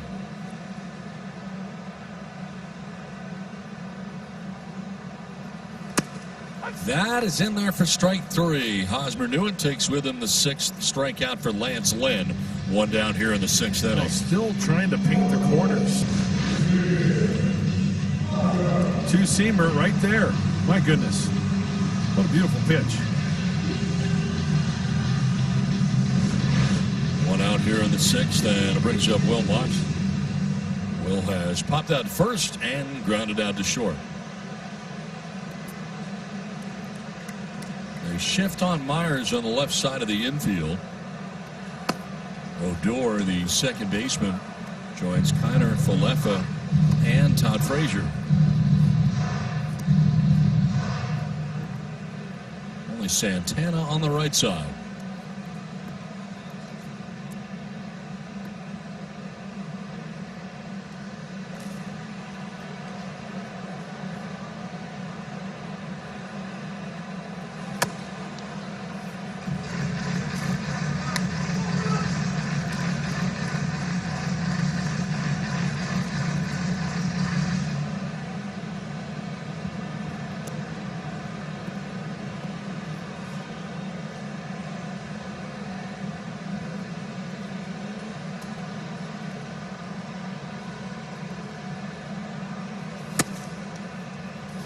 Fastball by him, and it's 2-1.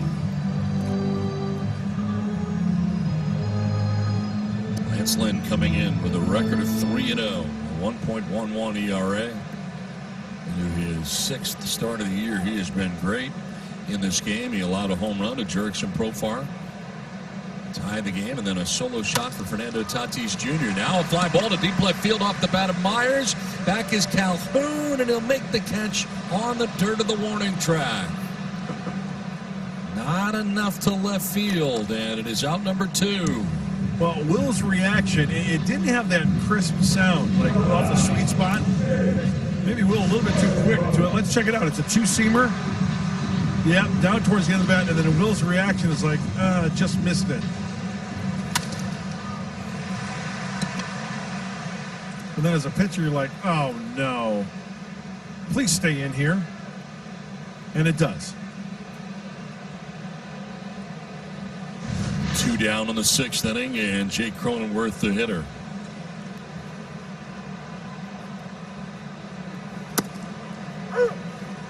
Cronenworth has double to left and flied out to right. He's 1 for 2. And has one of the Padres' 6 hits they've collected off Lance Lynn.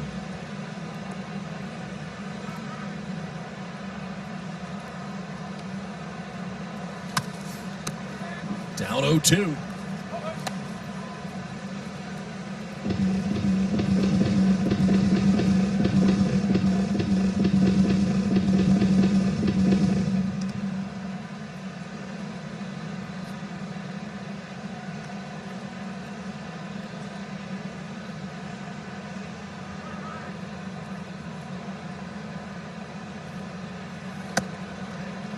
Ball 1 at 95 from Lynn.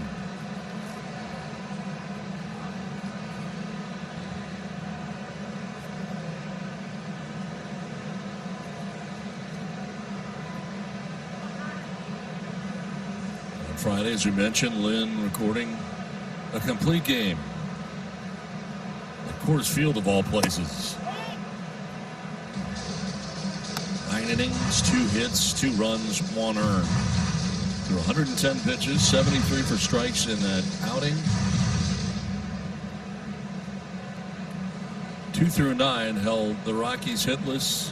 They were 0 for 24 as a team. I mean, that's a good night right there against that lineup. Against that lineup in that ballpark? Are you kidding me? Wow.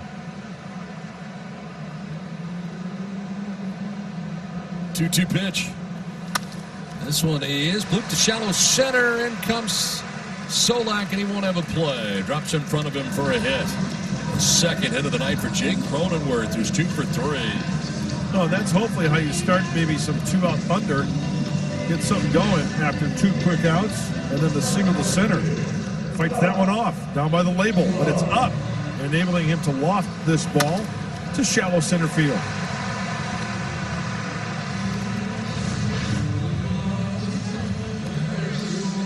So 2 down. Cronenworth is at first base, and Josh Naylor coming up is 0 for 2. He's fly to center and grounded out to short. Again, this is his 3rd plate appearance against the Rangers starter, Lance Lynn.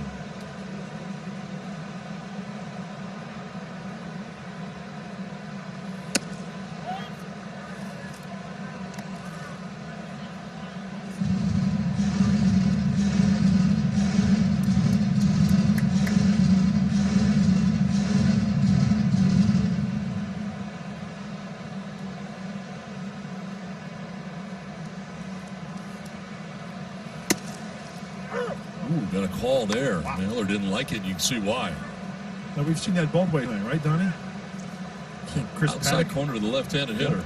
Chris Paddock has gotten some calls. Lance Lynn. It's been both ways.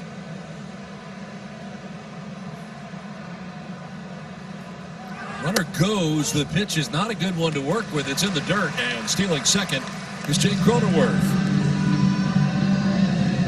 Not handled it cleanly either. Check out the jump. Decent jump, high leg kick, and losing the handle right there. So the Padres, who have been running this year, stolen base here as the Padres try to obtain some insurance in the last of the 6th inning. Going into this game, first in the National League, first in Major League Baseball in stolen bases for the Padres. First time in a long time that they've had this kind of roster that can run. Can do some things that include speed.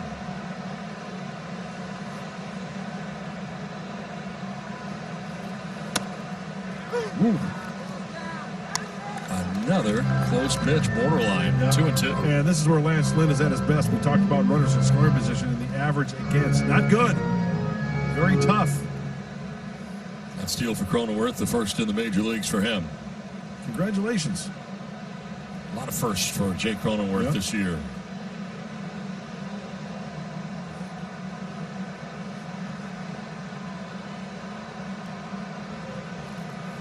Naylor chops it left side. It is cut off by Frazier. Has no play at first and no play at third. Everybody's safe.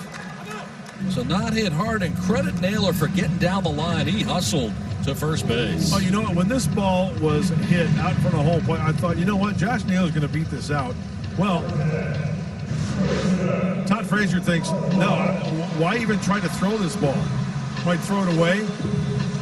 And then the back end, but there's no one there to cover at third base. Jake Cronenworth.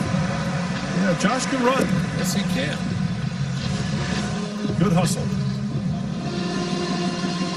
So that gets Cronenworth to third. The infield hit for Naylor, and now Profar's coming up. Keep in mind, he homered off Lynn back in the 3rd inning.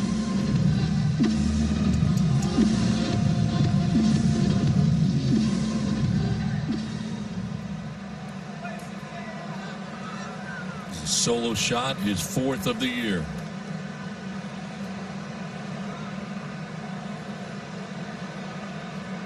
Naylor with that base hit has extended his hitting streak to 6 games now. And keeps this inning going. Fly ball, left center field. Solak is over. And he catches out number 3, the Padres stringer. We go to the 7-1 San Diego.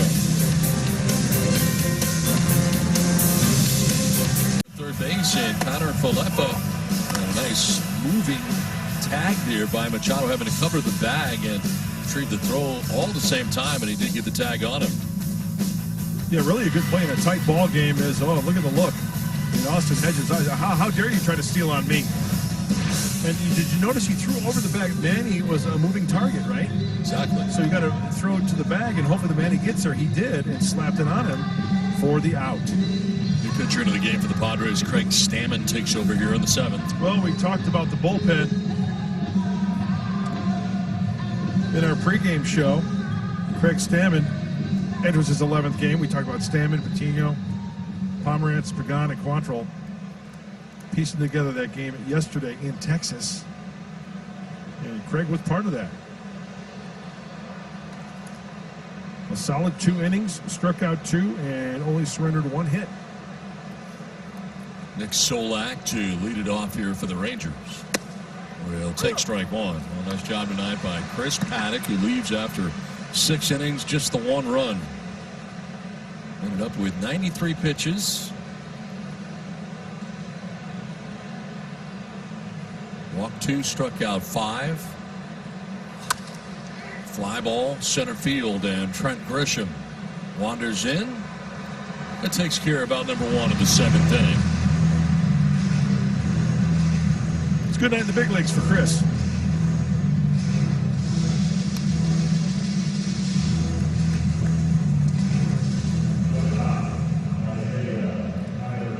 Pitcher of record right now. We have 1 out here in the 7th.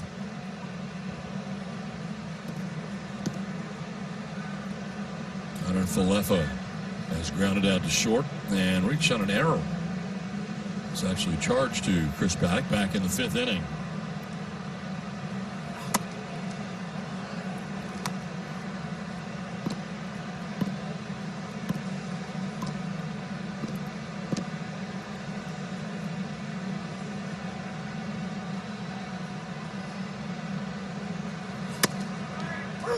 Strike 1.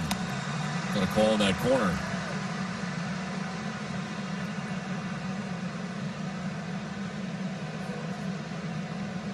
Move Grisham over to right center for Connor Falefa to go the other way.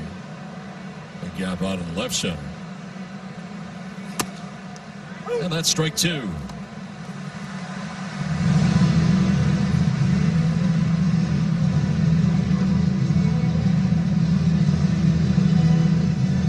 Trevino waiting on deck. Catcher bounding out of the 9th spot for Texas.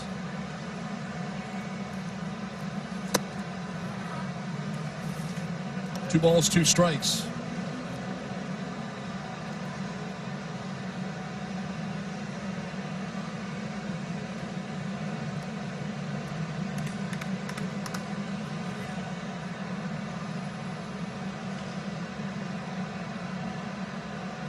Curveball. Connor Falefa strikes out. Got away from Hedges briefly, so he tags him. First strikeout for Stammen, out number 2 of the 7th.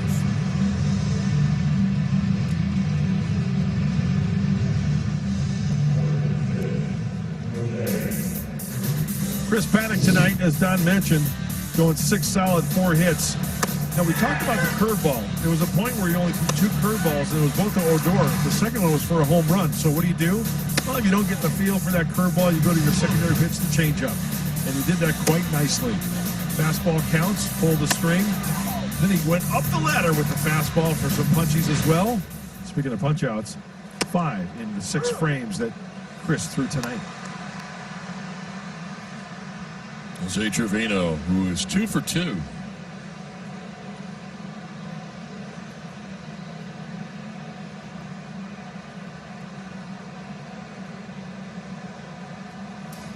Goes around, and that's strike 2, 0-2. Craig got good feel for that curveball tonight. Yes, he does.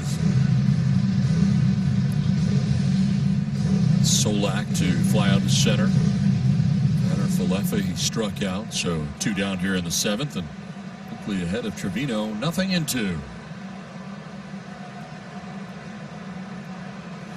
Ground ball to Tatis at shortstop. And Craig Stammen enjoys a 1-2-3 7th and 7th inning stretch. 2-1 Padres. To the game. Texas Rangers starter Lance Lynn comes in 3-0 with a 1.11 ERA, gives up 2 earned runs in his first 6 innings of work. 8 hits. Rougned Odor homered, and the Rangers had an early lead, but Chris Paddock dealing tonight. 6 innings, 1 earned run. That home run I mentioned by Odor. Fernando Tatis Jr. and Jurickson Profar both with home runs. Tatis is 2 for 3 in this game, and the Major League leading 12th home run of the season has the Padres on top 2-1. As we head to the bottom of the 7th, and it's more Lance Lynn. He's thrown 97 pitches. I told you that he generally goes over 100 pitches, and not a big surprise that he's back out there again here. Austin Hedges leading it off for San Diego and showing bunt, but getting out of the way of strike 1. Why not? Chris Woodward, the manager of the Texas Rangers, sticking with his horse. That was a close game, 2-1. He's pitching fine. He's giving up 8 hits, the 2 runs, but still very effective.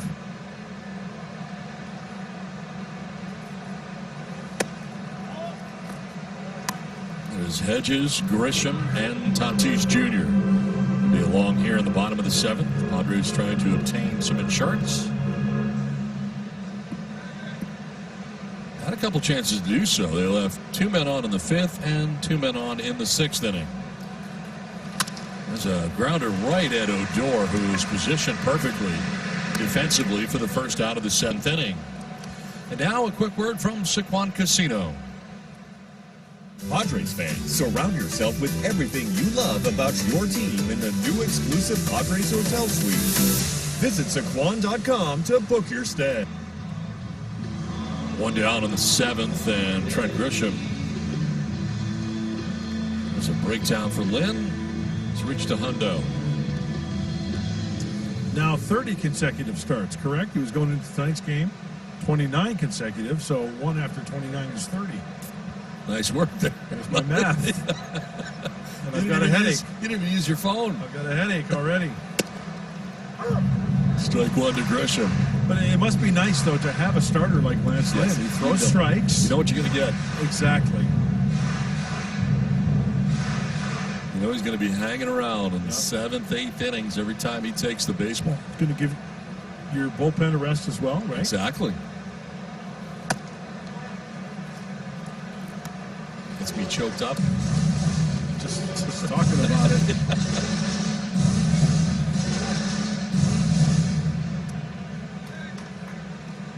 I'm used to this humidity here in San Diego. I don't think I've had this in my first 5 years. Not a fan. 1-1 pitch. Fouled back to the screen. 1-2. Especially where you live. Yeah. Wow. 104 yesterday out in the Vine. Smoking.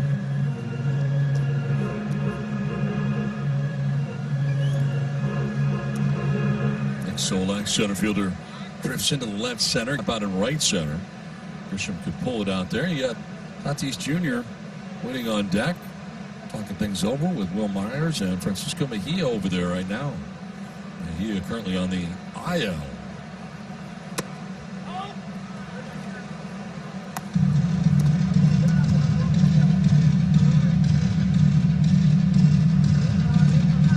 There's the defensive alignment right now.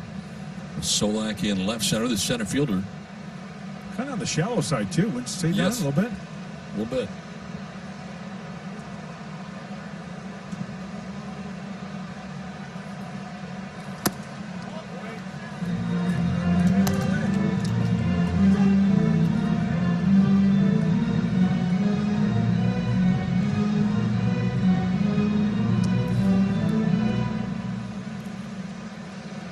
He's thrown this season is 110, and that was last time out in the complete game effort against the Rocks.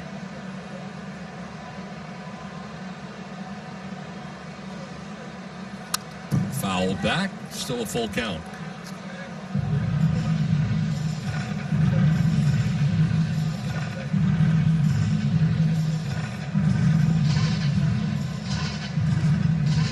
Jonathan Hernandez up in the pen, a right-hander for the Rangers. The first action we have seen tonight.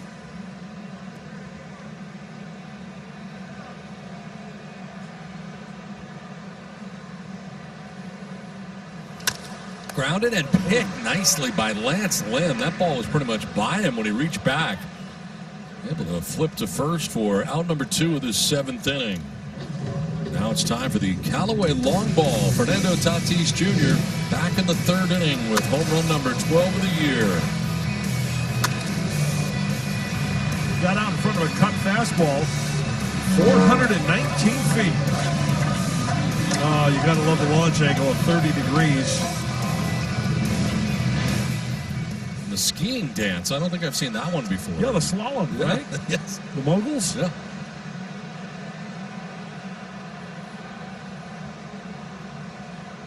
Also has a single to center. He's 2 for 3, and the recipient of strike 1 at the knees. If you try to do that, you're blowing out a knee. Blowing out a lot of stuff. 12 home runs, most by any 21-year-old in his team's first 26 games of the season in the modern era. Wow. That would be 1900 on. I mean, what can you say? We've run out of words to describe this kid. You know what? I'll admit, I even went to my thesaurus. I put in spectacular. I put in great. I put in awesome. And I special. Maybe I should put in Tatis. See what comes up. Yeah. Maybe they can help you out. Wrap foul. Says the Padres hit a home run today. You get a free Jumbo Jack tomorrow with a purchase of a large drink. Give me an adjective about Tatis. Electric. Okay. Yeah. That's my favorite one, I think. Magnetic, yes, he is with his personality. Stirring, yes, he stirs things up. Dynamic, no question. Exciting. Very. Back to the mound, and Lynn has got another one. Flips to first base, and Lynn has pitched 7 innings in this game. It's 2-1 Padres.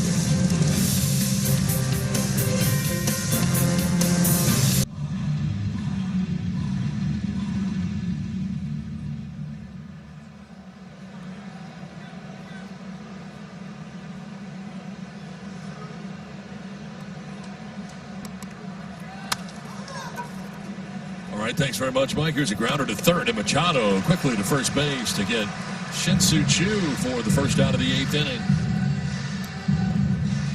Oh, you got to love those quick outs. Enter number 55, Matt Strom. Last time out for Matt was a couple days ago, that first game in Texas on Monday. 1 inning and 2/3 with a strikeout. Enters his 11th game, and really good numbers for the lefty. Can't help but notice you say his number every time he comes in. Why is that? It's a great number. Oh. It's got a good look to it. Number 55. Double nickel. Well, at least Matt is wearing it proudly and making it very proud.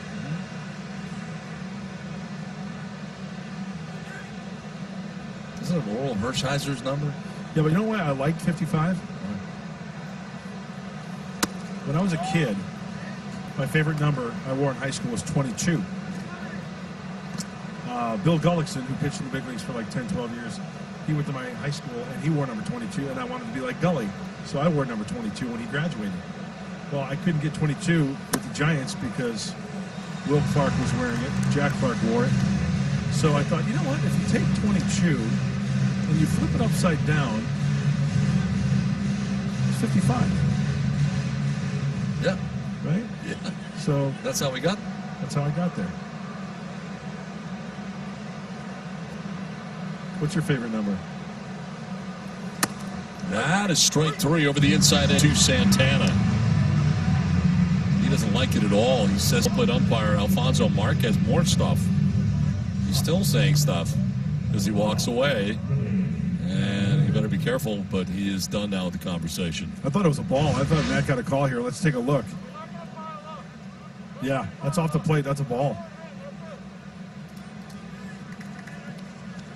You got a call. We've seen that all night. Alfonso Marquez letting the dugout know he has heard enough. There are several who are yelling out at him. Pitch is a strike to Willie Calhoun with 2 outs in the inning.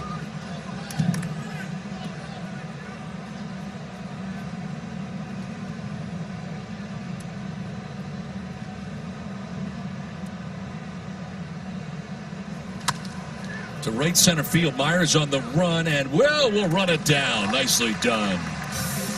We head to the bottom of the 8th, 2-1 Padres. To you by Petco, official pet coach of the Padres. By Jerome's Furniture, official furniture store of the San Diego Padres. Shop online at jeromes.com. And by Nissan. Take off in a new Nissan before summer ends. Don't miss the Nissan Bottom Line Sales Event.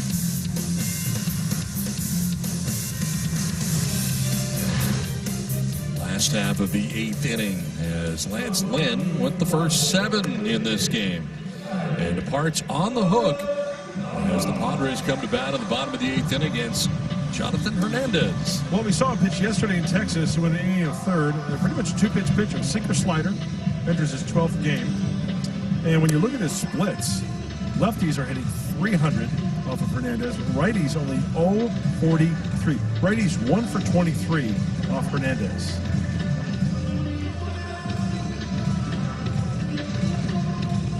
Manny Machado, Eric Hosmer, Will Myers coming up here in the inning. 3, 4, and 5 for San Diego. So 7 innings, 8 hits, 2 runs allowed by Lance Lynn. Wouldn't walk anybody and struck out 6 through 111 pitches in tonight's outing. Machado 1 for 3 in the game. He doubled back in the 3rd inning.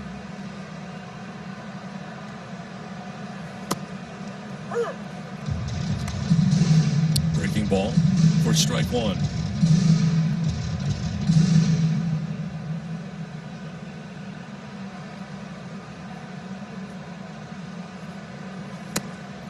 Tell you Strike what, 2. you go 7 innings every time out, give up 2 runs, you're going to win a lot of ball games. However, we mentioned it earlier, the lack of offense for this Texas Rangers team.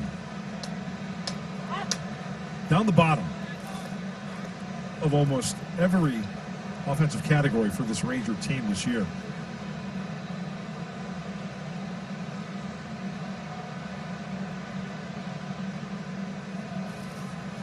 Swing and a miss, and Machado strikes out. So Hernandez gets him for the first out here in the bottom of the 8th inning. Remember I mentioned sinker slider. There's a slider off the plate with 2 strikes. All upper body, all arms. Looks like Manny may have been guessing something else. That 2-strike pitch.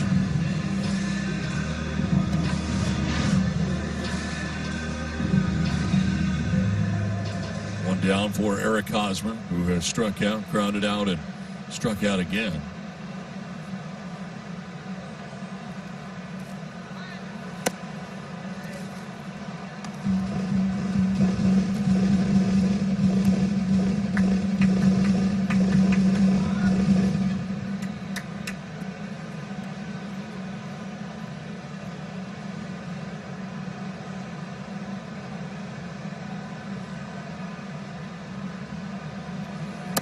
Mentioned the Astros are coming here next to Petco Park as part of this homestand. They're in Colorado in tonight's game and winning right now 13-3 in that action in Colorado.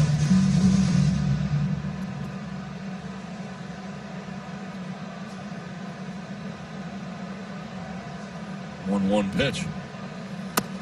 And that is ball 2. And yes, I am scoreboard watching already. Why not? Game 26 of a 60-game season. I'm looking at the Rockies being in second place. I'm right there with you. And they are losing.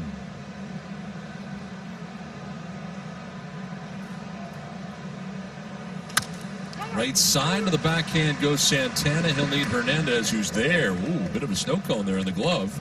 Still is. But he's got it. That counts. 2 down. Saw how close that coming out truly was. Here are the standings in the National League West. Rockies starting the day 4 games back of the LA Dodgers. Dodgers with 18 wins, and the Padres with 13 right now. Game over 500, and 5 games back of the Dodgers at the moment. Got to stay at 5 within a handful, I think, to stay in that race. As you mentioned, obviously, Don, heading towards the end of August into September. The Dodgers are currently trailing 5-3 to the Seattle Mariners. They're in the 5th inning in Seattle. As Myers will take ball 1. Will is 0 for 3. He's popped out to first, grounded to short. Last time up, flied out to the warning track in left field.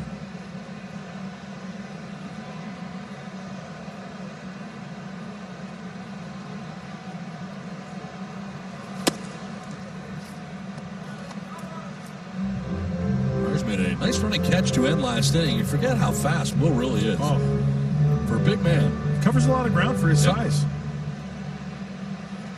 Just an overall great athlete.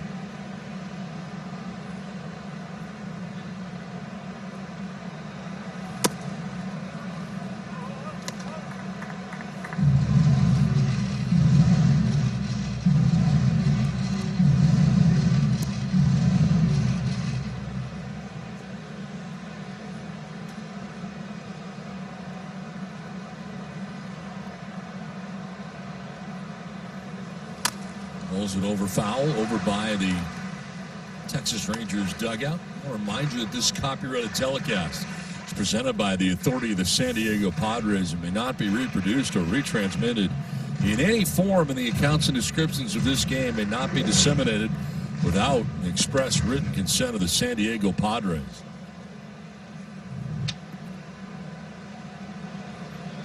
Two outs, bottom of the 8th. Well, Myers waiting on a 2-2.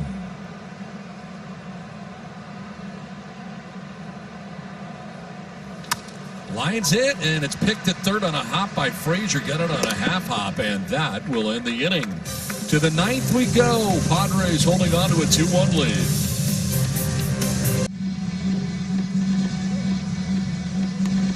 So here we go. Top of the 9th inning, 2-1. The Padres have the lead. You wondered, would it be Drew Pomeranz? Would it be a combination of guys that we saw yesterday finish out the game? It's Cal Quantrill. No, it's Matt Strahm. He's back out there again. He threw 7 pitches in the 8th, and he's going to start the 9th at least start the 9th. Yeah, being creative and matchups, right? So it all starts here, lefty on lefty. Matt Strahm, Joey Gallo. We said early in this game, this is the one guy in this lineup you cannot let beat you. You have to be careful with this guy. He can tie it with one swing of the bat. He's 0 for 2 in tonight's game with a walk. Crowding him is Strahm, and it's 2-0. Well, remember last night in Texas, it was Cal Quantrill that had Todd Frazier fly out to end the game. Frazier waits on deck. There's Cal Quantrill. But remember, if he comes in, he's got to face 3 hitters. This one is popped up foul off to the left out of play. Let's revisit our keys to the game. Brought to you by your San Diego County Honda dealers. All right, as Matt Strahm toes the slab, Texas toasted San Diego. Yeah, they took care of him in Texas. Tonight only 2 runs, but they have the lead on 8 hits. A couple of solo home runs. Chris Paddock, 2019 tonight. 6 solid, 4 hits, 1 earned run for the Texan. Swing and a miss, and the count even at 2-2.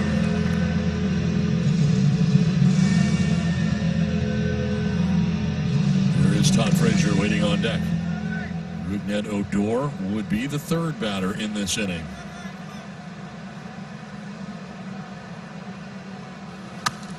Popped up foul and out of play. Padres in that familiar 2-1-1 defense on the right side. And Machado in short right field.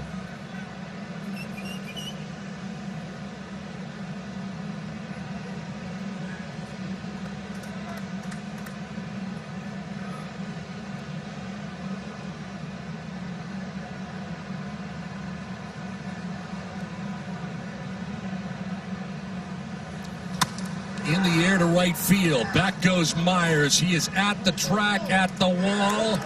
This game is tied 2-2. Joey Gallo with his 7th home run of the year, and one swing of the bat ties the game 2-2.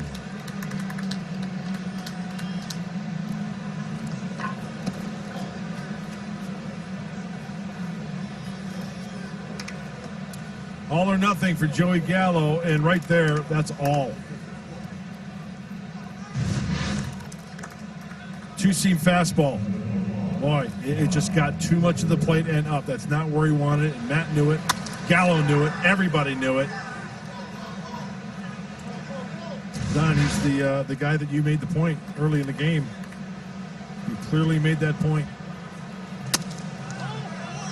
Here's Todd Frazier. Well, you look at how the Rangers have struggled this year.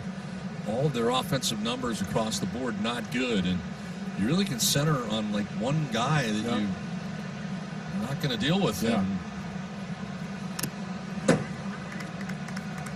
Ties the game 2-2. Just did not get the pitch where he wanted it. The way Austin was set up, it looked like he wanted it inside. If you're gonna, if you're gonna go inside, miss inside. Don't miss over the heart of the plate where he did.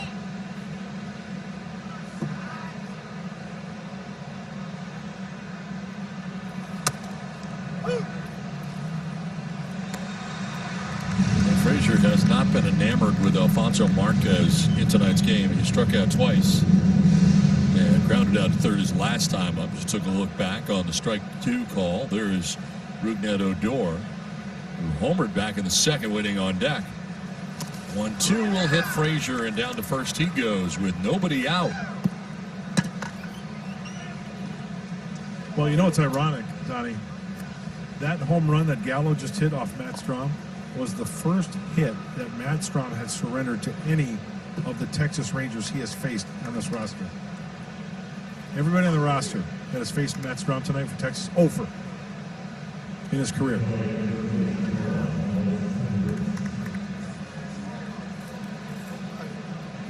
Pinch runner here for Frazier at first base.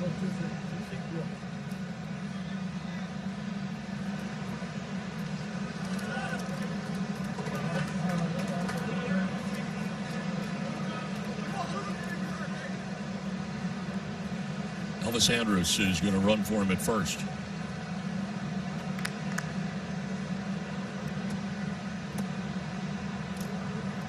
Andrus will get his lead. He represents the go-ahead run now for the Texas Rangers, who have tied this game. Rougned Odor will have to wait to check on Andrus right away. 3 stolen bases on the year for Elvis. With the left-hander out there, if he is going to choose to go, it's going to have to be on the first move. Once that free foot is lifted by Matt Strom, that's the chance you take.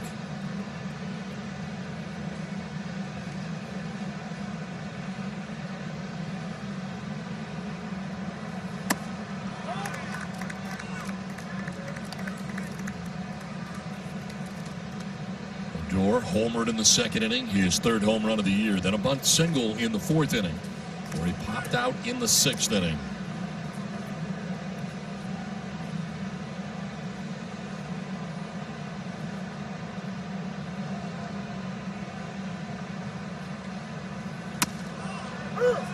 Strike called, the high strike that time.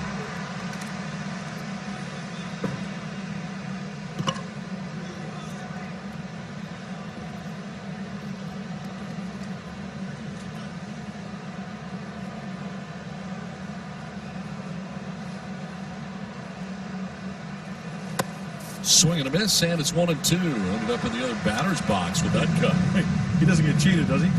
Not at all.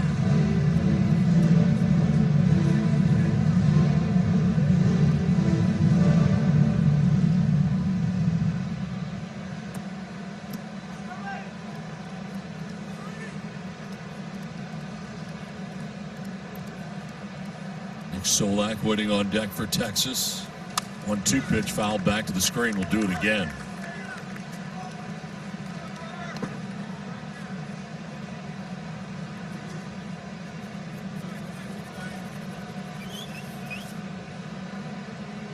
Electing to stick with Strom here in the 9th inning. Leadoff home run by Joey Gallo.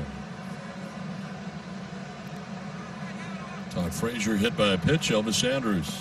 and some work to do because still nobody out. This is where you don't want the wheels to come off. Need a grounder here or a strikeout. It's a grounder foul outside of first.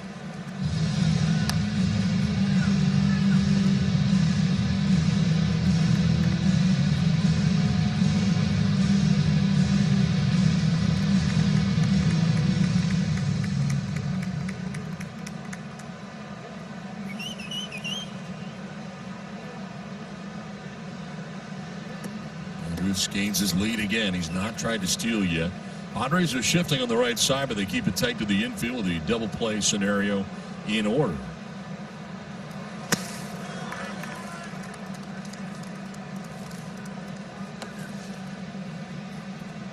Two balls, two strikes to Odor.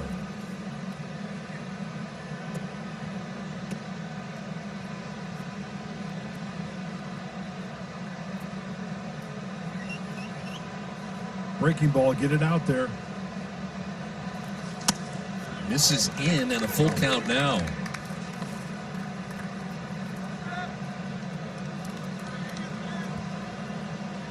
Well, if you're a pitcher right here, 3-2, run around first, maybe a long set, and then give him a good throw over to first base.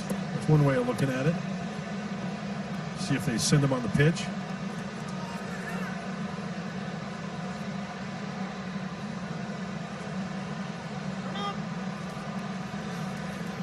Looked like Austin called curveball again there, Don.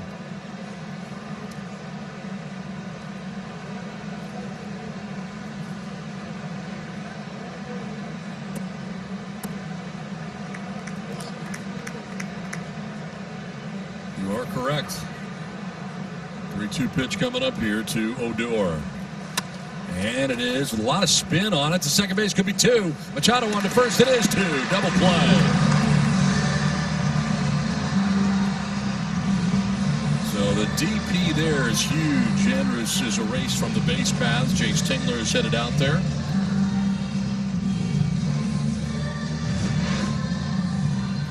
Good pitch.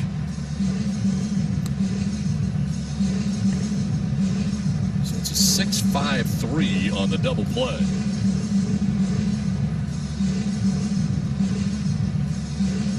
With 2 outs in the ninth and a tie game now, the pitching change from Petco Park in San Diego. First appearance in a save-type situation and able to grab the save as the Padres would take game 2 of the series in Texas. This will be the first time in Cal Quantrill's career that he's ever worked in back-to-back games because he is in now in the 9th inning with 2 outs in this game. It was great to see him yesterday get that first save. It was a big moment for the young right-hander. Cal entering his 6th game now. He's got a chance to get himself a win. Hold them right here.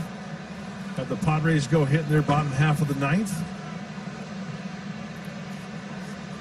And like I said last night against Todd Frazier, it doesn't have to be a strikeout. Just a weak grounder or fly ball to get out of this.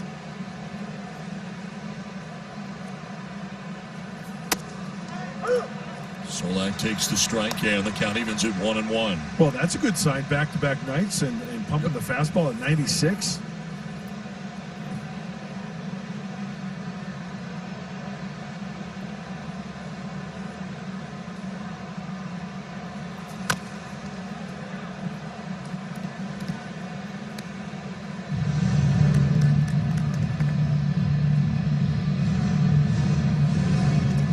Montero up in the pen right now for Texas.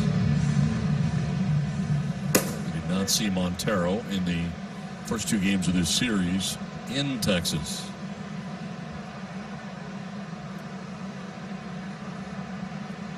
One-two pitch.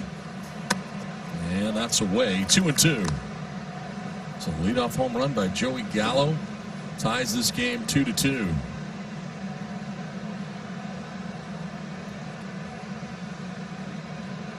Strom charged with a run in his inning and 2/3 of work. This one is lined and caught at second base by Cronenworth. We head to the bottom of the 9th inning, all tied at 2 now.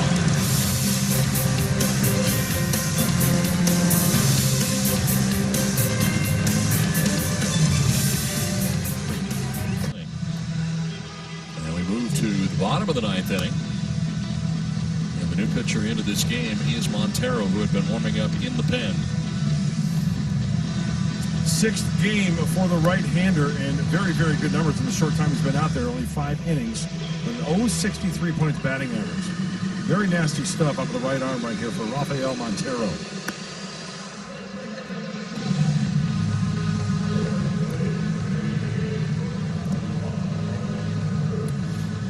Changes for the Rangers. Elvis Andrus, who came into the game to pinch run, takes over at shortstop. And moving from short to third base is Connor Falefa. So here we go, bottom of the ninth inning, tie game. Jake Cronenworth made the catch to end the top half of the ninth. Leads it off here in the bottom of the ninth. Naylor and Profar scheduled to bat behind him. 7 Padres in a row have been erased by Rangers pitching as this inning begins. We talk about Montero and his stuff, Don. 4-seamer, changeup, sinker, and a slider. Very live arm. That fastball about 96, 97. It's free and easy right there.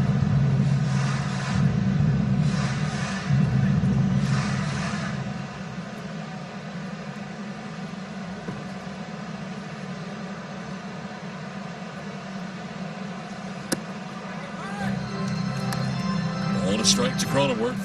His 2 hits in this game, a double in the second, a single to center in the 6th, and his first major league stolen base.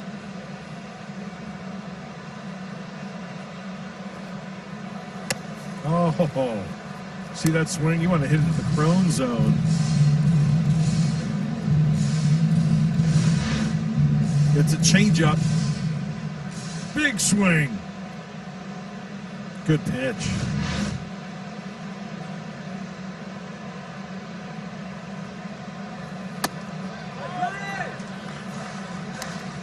A bit high, 2-2.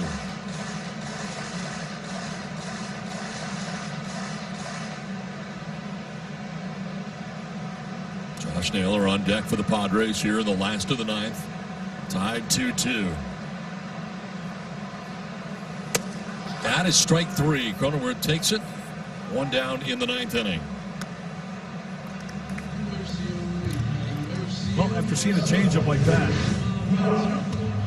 and seeing 97 located down and away, that's tough. That's a 4-seamer coming right at you.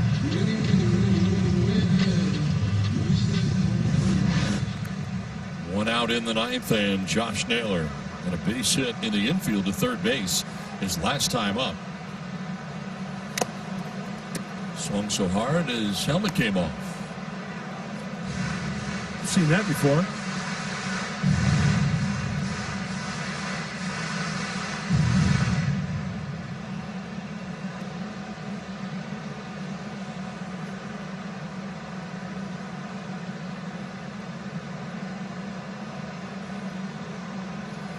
Naylor fouls it off to the left, finds himself down 0-2.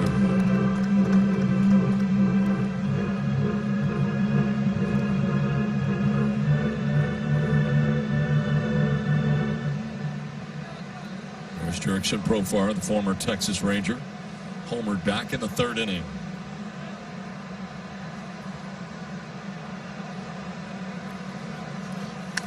Fouled straight back, the 96. Boy, it was up. Wow.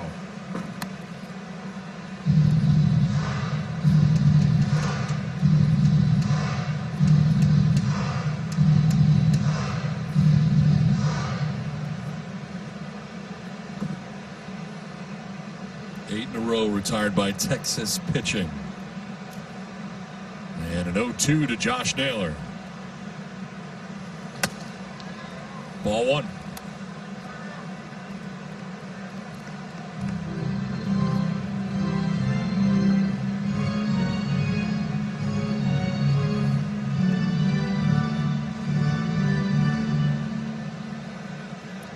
Rafael Montero into this game, the 3rd arm used by the Rangers.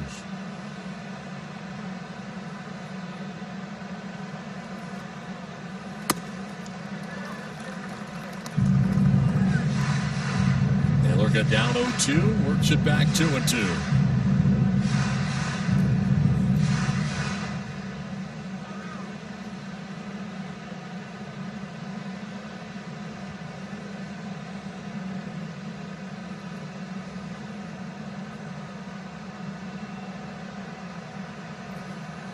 Naylor sends this one towards left center. Solak moves over and makes the catch for out number 2. Positioned perfectly out there. Here comes Jurickson Profar back in the 3rd inning against Lance Lynn. He led off the 3rd with this. His 4th home run in a Padres uniform.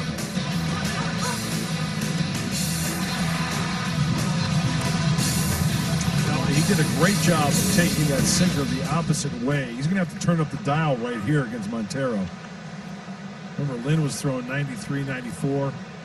Sometimes he touched 95, but Montero upper 90s. A really good location.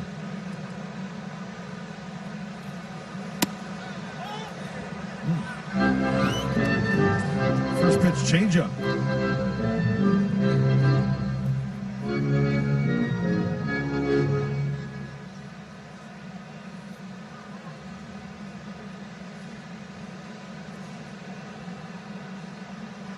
A 1-0 to Profar. Swing and a miss. Pitch running away. 1-1.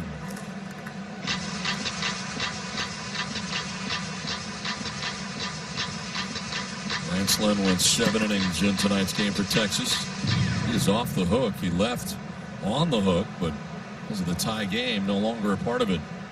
So Jonathan Hernandez and now Rafael Montero. 1-1. Profar carves it foul down the left field line out of play. And it's a ball and 2 strikes.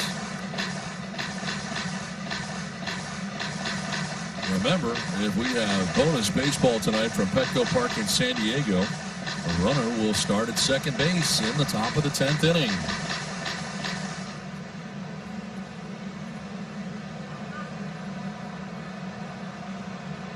One-two pitch to Profar. That's away, and it's 2-2. Yeah, I'm really surprised he's thrown a couple of changeups this at bat. You miss with a changeup to Profar, middle in. It's going to speed up his bat. He can do some damage on you. Looks like a fastball away right here. Profar will foul it off for a defensive swing there. Yeah, 96. See how late he was right there? Yeah. If I'm pitching here, I'm throwing hard stuff away. I'm giving him left field. When you look at the way the outfield is swung around towards that left field line, that's exactly where, if you pitch him away, that's where he'll hit it. I'm not going to miss with my 3rd pitch or so, middle in, have him turn on it, something soft.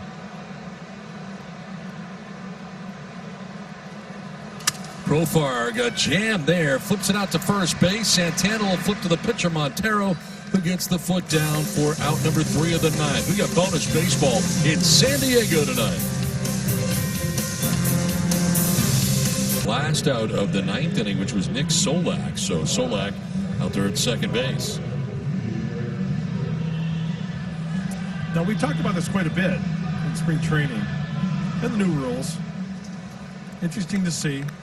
Want to know how many teams are going to, you want to try to drive that run in. Maybe teams will try to bunt him over. Yeah, it looks like we got a pinch hitter right here, Donnie. It is Derek Dietrich pinch hitting here for Kiner Falefa.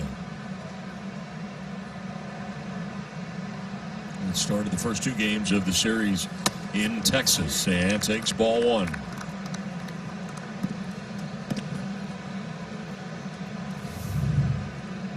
And Dietrich is up there for one reason, to drive that run in. There's no doubt about that. There's going to be times when certain guys are at the plate. Yeah, maybe bunt him to get him over. In this case, no, he wants to trade places with him.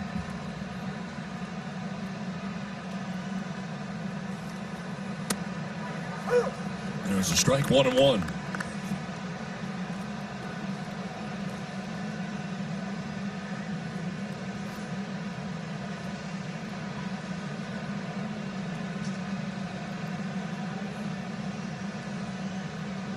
Solak at second base. A team error is handed out to get him there to second base. So the run is not earned and charged to the pitcher. That's the way they have figured this out.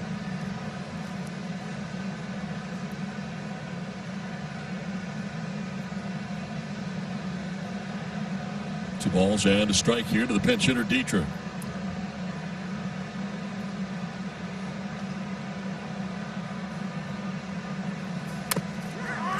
gets hit with the pitch. So down to first base goes Dietrich. Hit batter. Well, it's not the worst fate, as it'll set up a force. He's turning away, and he gets it on the elbow.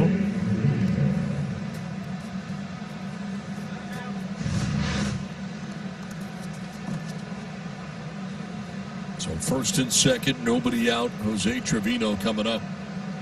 It's a two-hit night for the Rangers catcher. A double in the third, a single in the fifth. Here he is in the 10th.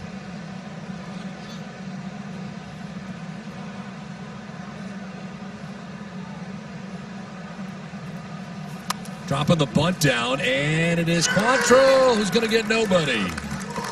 He was looking towards third base as he kind of went into a slide to pick that baseball. Cannot field it cleanly, and everybody is safe here. Bases loaded, nobody out for Texas.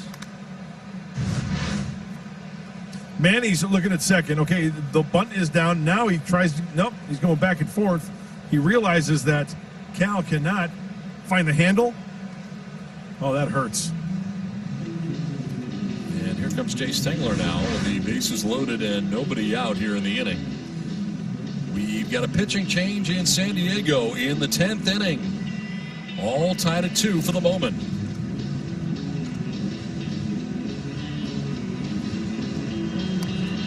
And the bases are filled with Rangers as Tim Hill checks into this game for San Diego. Well, the lefty specialist, he's got the funky delivery. He's got the sidearm delivery. Enters his 9th game. Opponent's hitting .304 off Tim. More strikeouts than innings pitched. That's a good thing. Of course, the high ERA in the short time he's been out there. Last time was a third of an inning in Arizona. Gave up a hit, a walk, and a strikeout. So they ruled that play a sacrifice for Trevino and an error E1 charge to Quantrill. So that's a second pitcher error in this game tonight for the Padres. Mark Refsnyder is going to pinch hit here for Shin-Soo Choo. Saw him in the first game of the series. And there's strike one to Refsnyder.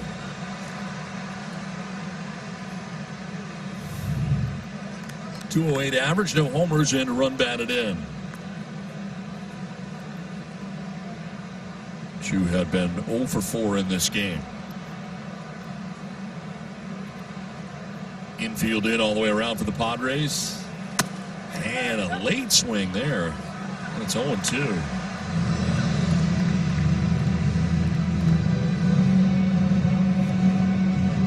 Bases filled, Rangers, nobody out in the 10th.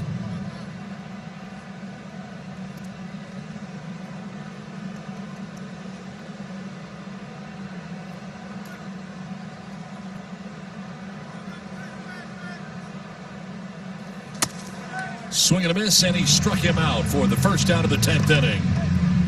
So Tim Hill comes in and gets his first strikeout, 1 down. Oh, I mentioned it before, throwing uphill for Tim Hill and the strikeout.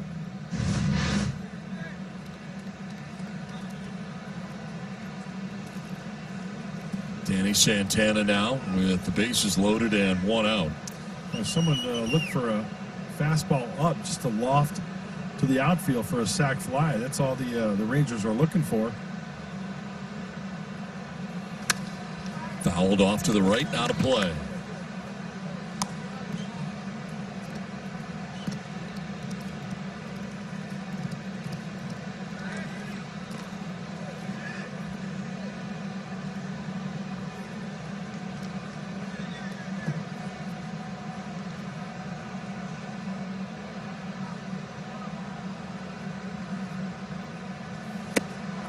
Lead on that, it's 0-2.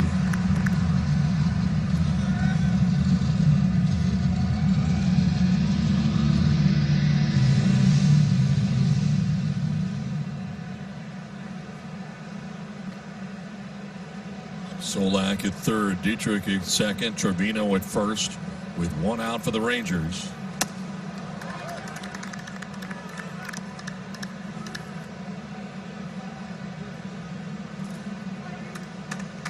Bases filled with Rangers with 1 out here in the 10th.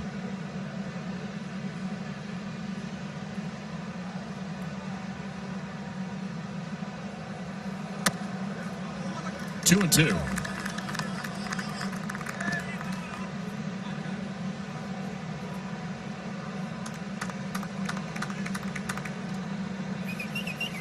Willie Calhoun waiting on deck. And a quiet night for him offensively, 0 for 4.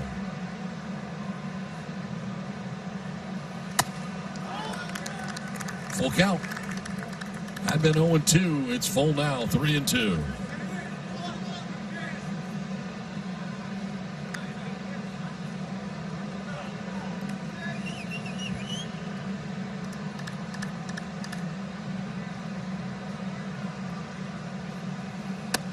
That is strike 3. Santana strikes out. Big strikeout for Tim Hill. Back-to-back Ks. 2 down. And he's been ejected from this game. Alfonso Marquez ejecting him. And Chris Woodward's going to come out now. That was clearly a strike. I know it's been a very liberal zone both ways tonight. Padre pitchers getting calls off the plate, Ranger pitchers getting calls off the plate. But this one right here, it's right on the inside corner.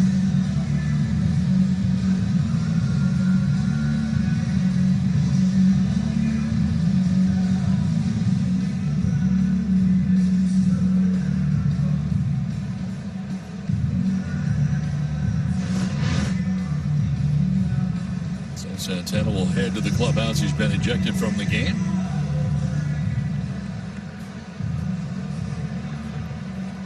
Chris Woodward's going to need a new first baseman. Willie Calhoun coming up here with the bases loaded, and now 2 outs in the inning. Got Tim Hill coming in, striking out Rev Schneider, the pinch hitter, Danny Santana. Now here's Willie Calhoun.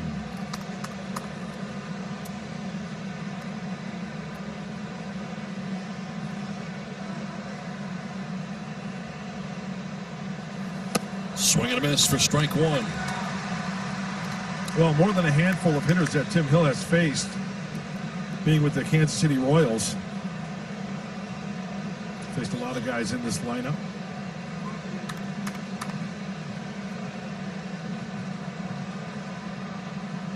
He has never faced Calhoun. Missing away, 1-1.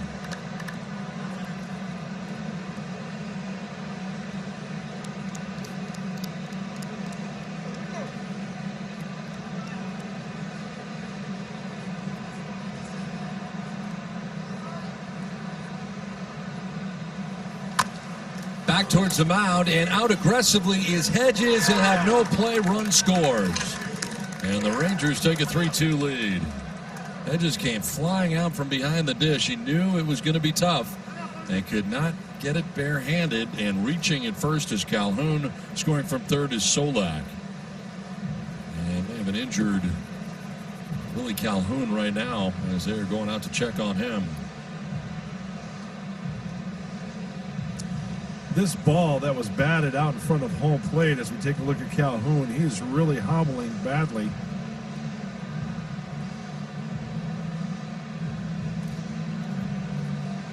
Wow. Hate to see that. But this ball is batted out in front of home plate. It seems like it's perfectly placed.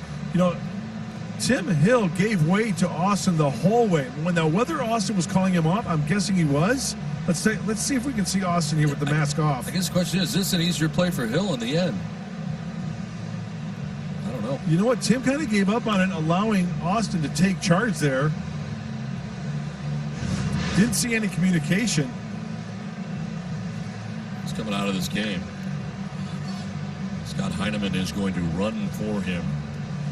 Willie Calhoun leaving.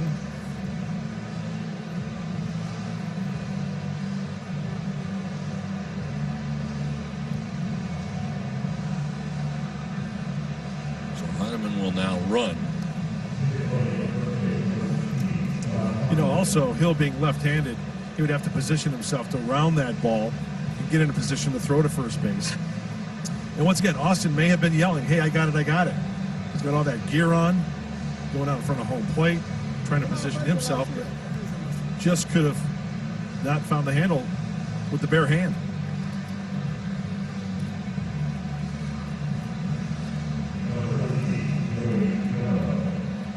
Grisham got credit for a base hit. Rangers on top now 3-2. Heineman takes over for him at first base. Bases reloaded here for the Rangers. And here's Joey Gallo. Tied the game. A solo shot in the 9th inning. Fouls it off to the left out of play.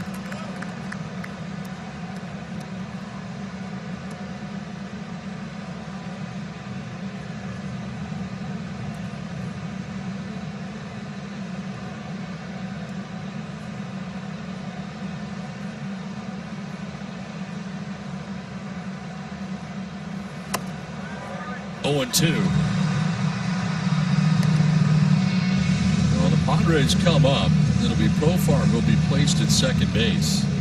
Hedges' spot is due in the order. It was last inning, and Greg Garcia had come out on deck. He was going to hit for Hedges, so it's possible that may happen again as we move to the bottom of the 10th. 0-2. Wow, that was a good pitch. Yes, it was. To hang with him, though. Didn't get the call.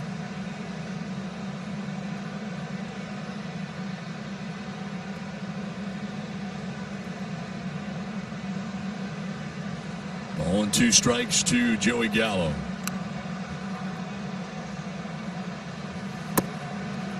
Two and 2. Deuces are wild on the scoreboard in the left. 2 balls, 2 strikes, and 2 outs.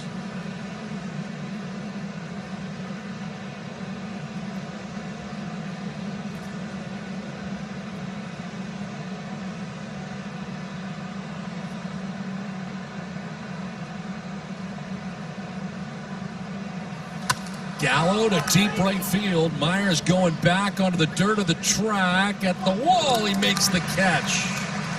Gallo trying to hit a grand slam, but comes up just short. Rangers take a 3-2 lead to the bottom of the 10th. Get 1 run out of that. They had the bases loaded with nobody out, so to minimize the damage there, I guess pretty impressive. Yeah, absolutely. It could have been much worse. And Don, you talked about it last half inning, but number 9 spot coming up, Austin Hedges. So it looks like Greg Garcia. And you know, the first thing that entered my mind, trying to think ahead.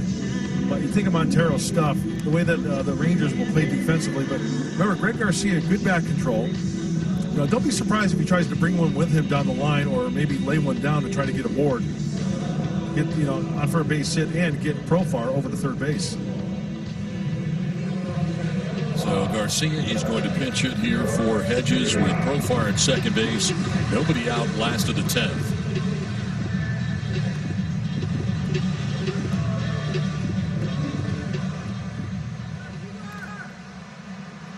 Got a host of changes for the Rangers defensively, and we'll be able to tell you about them now. Because Mathis is headed out there to talk to Montero. Due to an injury and an ejection, a bunch of changes here for the Rangers. Solak moves from center to left. Heineman stays in the game and takes over in center. Dietrich has taken over at third base. And Mathis taking over as the catcher, and also moving from catcher to first base is Jose Trevino. So,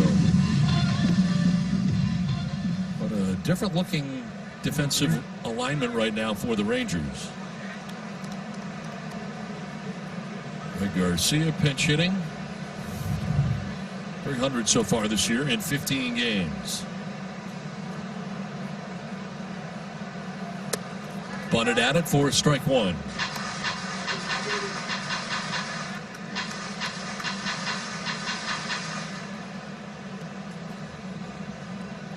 I guess the approach there is to get Profar to third base and give Grisham and Tatis Jr. both a chance to get him in.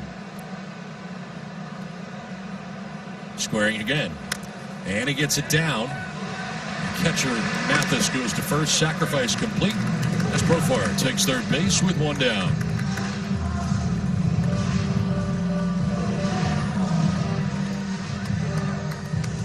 Padres fans, your Padres pitchers struck out more than 9 batters now. All Padres fans that visit participating Petco locations tomorrow and sign up for Pals Rewards will receive a free pound of dog treats.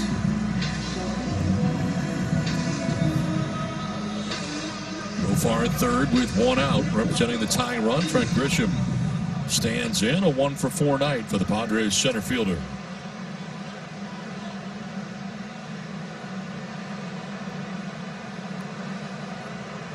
Infield in all the way around for Texas. And a foul fly off to the left out of play.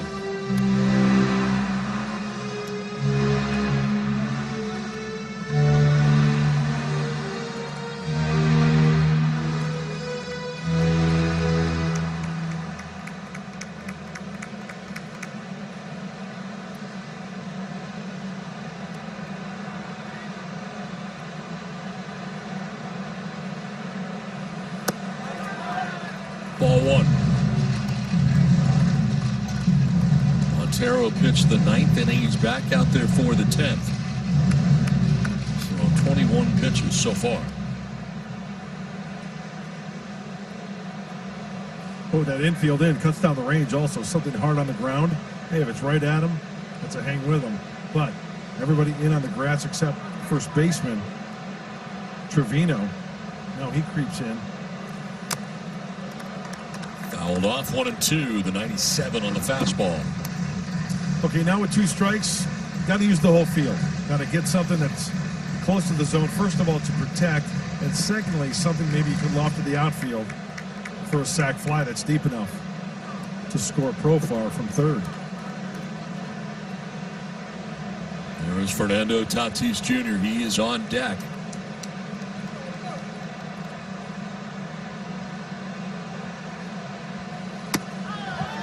Close pitch, could have gone either way, and it's a ball, 2-2. Wow, really good pitch. I think Montero got squeezed there. It looked like it was a strike. Yes, it was.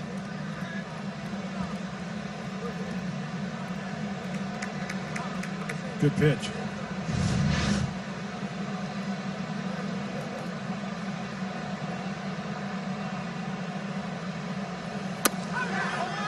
Inside, ball 3, full count.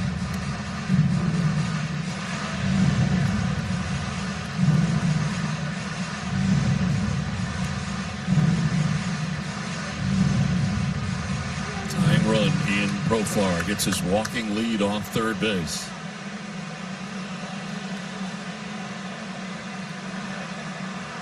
Three-two pitch to Grisham. Ball 4, and he walks him. So Grisham down to first base. A 1-out walk. Well, Fernando Tatis Jr. coming up hit his Major League leading 12th home run back in the 3rd inning. And at the time, put the Padres on top 2-1. Don, is it only fitting that he bats right now with the chance to win this ball game? Padres hope so. What a script, huh?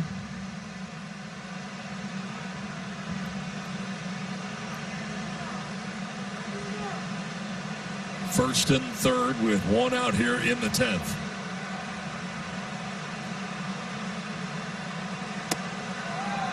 This is where the Padres have to come through. You've got Tatis Jr. at the plate, one of the most dynamic players right now as we speak in Major League Baseball. On deck, you've got Manny Machado. You've got Eric Hosmer behind Machado. Got to make it happen.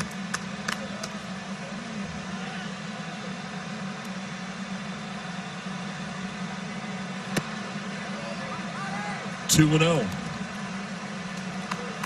And you know what? Theoretically, there is a base open, that being second base. And I've seen situations like this, first and third, even other situations, first and second, to where you don't want to pitch to this guy. You talked about Gallo not beating you, right? He might be pitching around him here to load him up and take his chance with 1 out to Manny Machado as a double play candidate. Tatis fouls it off. And, you know, the game going on here back and forth, it might be one of those situations where Fernando knows that, but maybe getting a little froggy and swinging some pitches. That last pitch he offered at was a legitimate ball off the plate. Although with the strike zone tonight, you never know.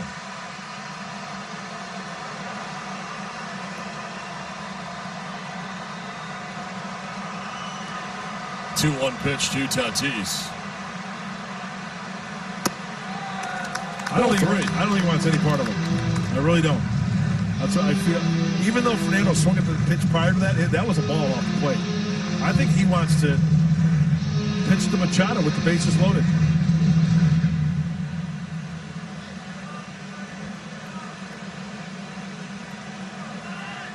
They're at the corners for the Friars here with one down in the 10th.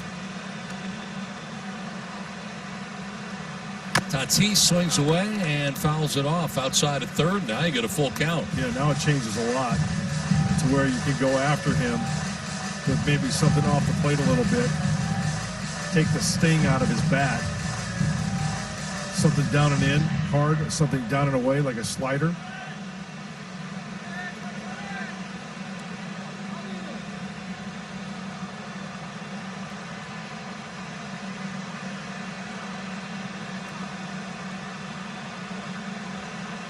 Runner goes at first as Tatis fouls one off the facing of the Padres dugout. You know, it seems to me this whole at-bat from pitch one that Montero was going after Tatis as if it was 0-2 from the get-go, trying to have him chase. Wasn't really throwing him a lot of good pitches, seeing what he would do. Now he's got him 3-2. Well, now he could probably make a pitch to his liking. Hopefully it's a strike. Maybe off the plate a little bit, get a swing in this. Or at least a weak rounder. Tatis fouls it off again. Grisham was running at first base. Battle continues here. Rafael Montero and Fernando Tatis Jr. The 8th pitch of this plate appearance is coming up. With one out in the bottom of the 10th, Padres trailing by a run.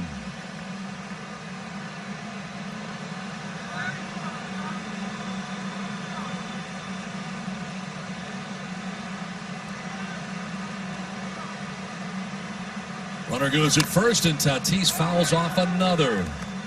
So Grisham really getting a workout over there at first base. Been running on the last 4 pitches.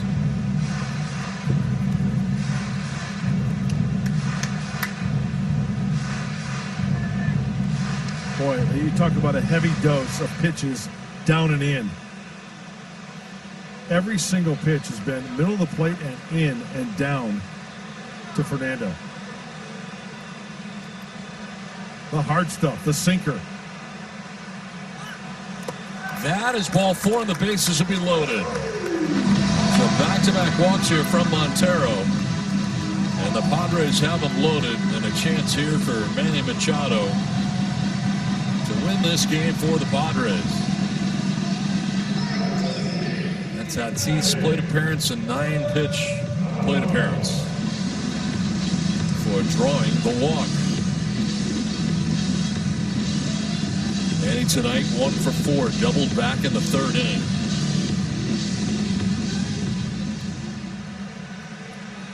Ten grand slams on his resume and a .324 average with the bases loaded.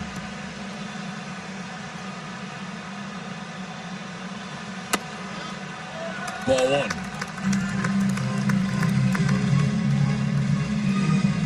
1. And with each ball thrown, Manny's strike zone can start to shrink a little bit to his liking and find a pitch that he can drive. Fouled off down the right field line, out of play. Ball and a strike.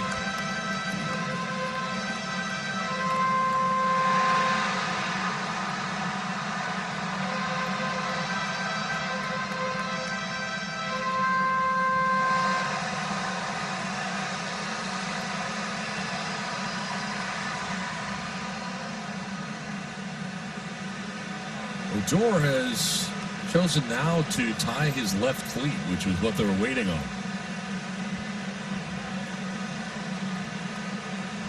Bases loaded for the Padres, a 1-1. And a chopper foul outside of third.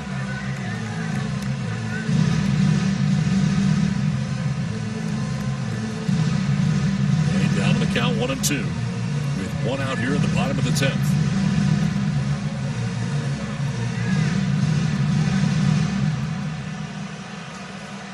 Montero does not have a wild pitch this season. Machado pops it up foul, backing out of play, and we'll do it again, 1-2.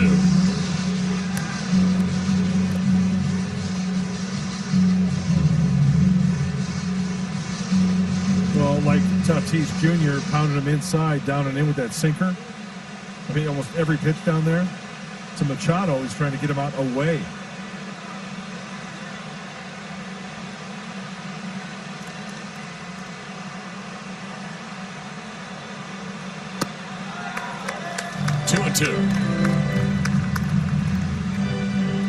Montero came into this game in the 9th inning. He really had to battle here in the 10th, and his next pitch will be the 40th in relief. Hosmer on deck. Machado grounds it foul. We'll do it again, 2-2.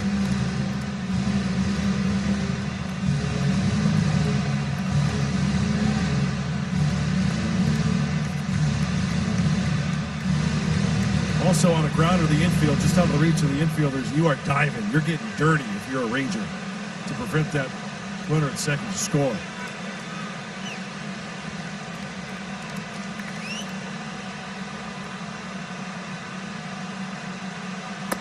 In the dirt and nicely to his right is Mathis, the veteran catcher, blocking that.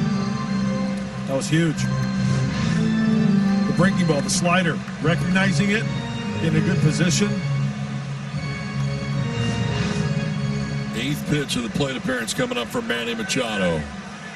With one down, last of the 10th. Machado to deep left field. It is high, deep, and it is a grand slam to walk it off. Manny Machado is tonight's Padres hero.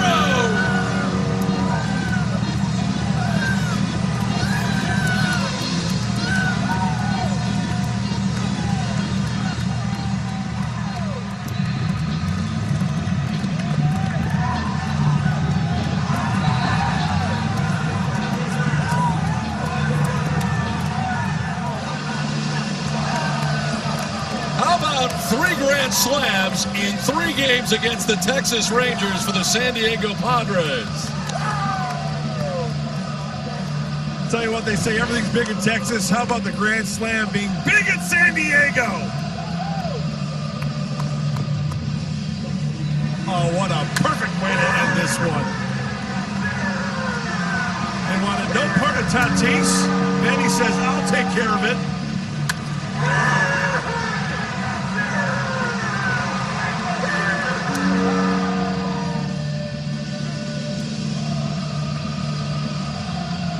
Sixth career walk-off home run for Manny Machado. This one was special.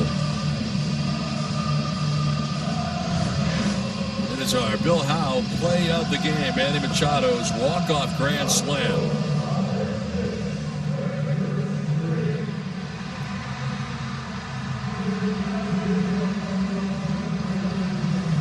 Don, we mentioned it.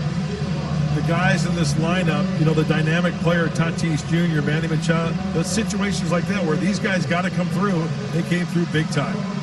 Bringing it to another level. And Manny Machado with the home run. Let's go ahead and check in with Andy Halbrecht. Manny Machado getting ready right here.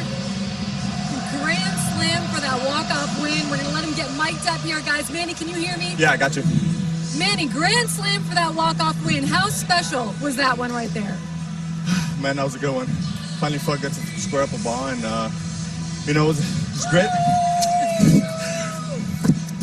Great at-bat by Toddy. Great at-bat by Grish, taking those 3-2 walks. Then Toddy coming up, same thing. Me working the count on that at-bat and being able to finally get a pitch to drive, and, you know, I definitely got it there. 6th career walk-off for you. You've been part of these celebrations for a long time. This one in a pandemic, no fans, not really celebrating the same way with your teammates. What did this one feel like? Oh, man, it feels good. They all feel great, let's be honest. And, you know, it was a great win for us. You know, we battled the whole way. Patty threw a hell of a game today. You know, we're only able to get them two runs, and then they came back, tied the game, and then for us to keep fighting it like we always do, it's always awesome, man. And, you know, we always... Definitely, it's a little different without the fans here, and we know that they're showing us the love always, and giving us the support that we always need, and that's why we love, and that's why we come out here every day and we just leave it on the field for them. Manny, you guys fought for that win yesterday. You scratched this one out today. 3 grand slams on 3 consecutive days. What do you like about the way this team is playing right now? Keep scoring some runs, keep hitting the baseball like we are, and we're going to keep doing some damage, and that's all that matters right now. And we just got to keep it rolling. And long road trip for you guys. How does it feel to be back home in San Diego? Feels great. Great extra inning baseball game right here. Got the W to start off the homestand, and get ready for tomorrow. And finally, Manny, what's going through your head right now? I mean, that really was a big moment for you right there. Just ready to get inside and get off my legs. Go celebrate with your guys. Appreciate it. Thanks Thank so you. much, Manny. Mike, back to you.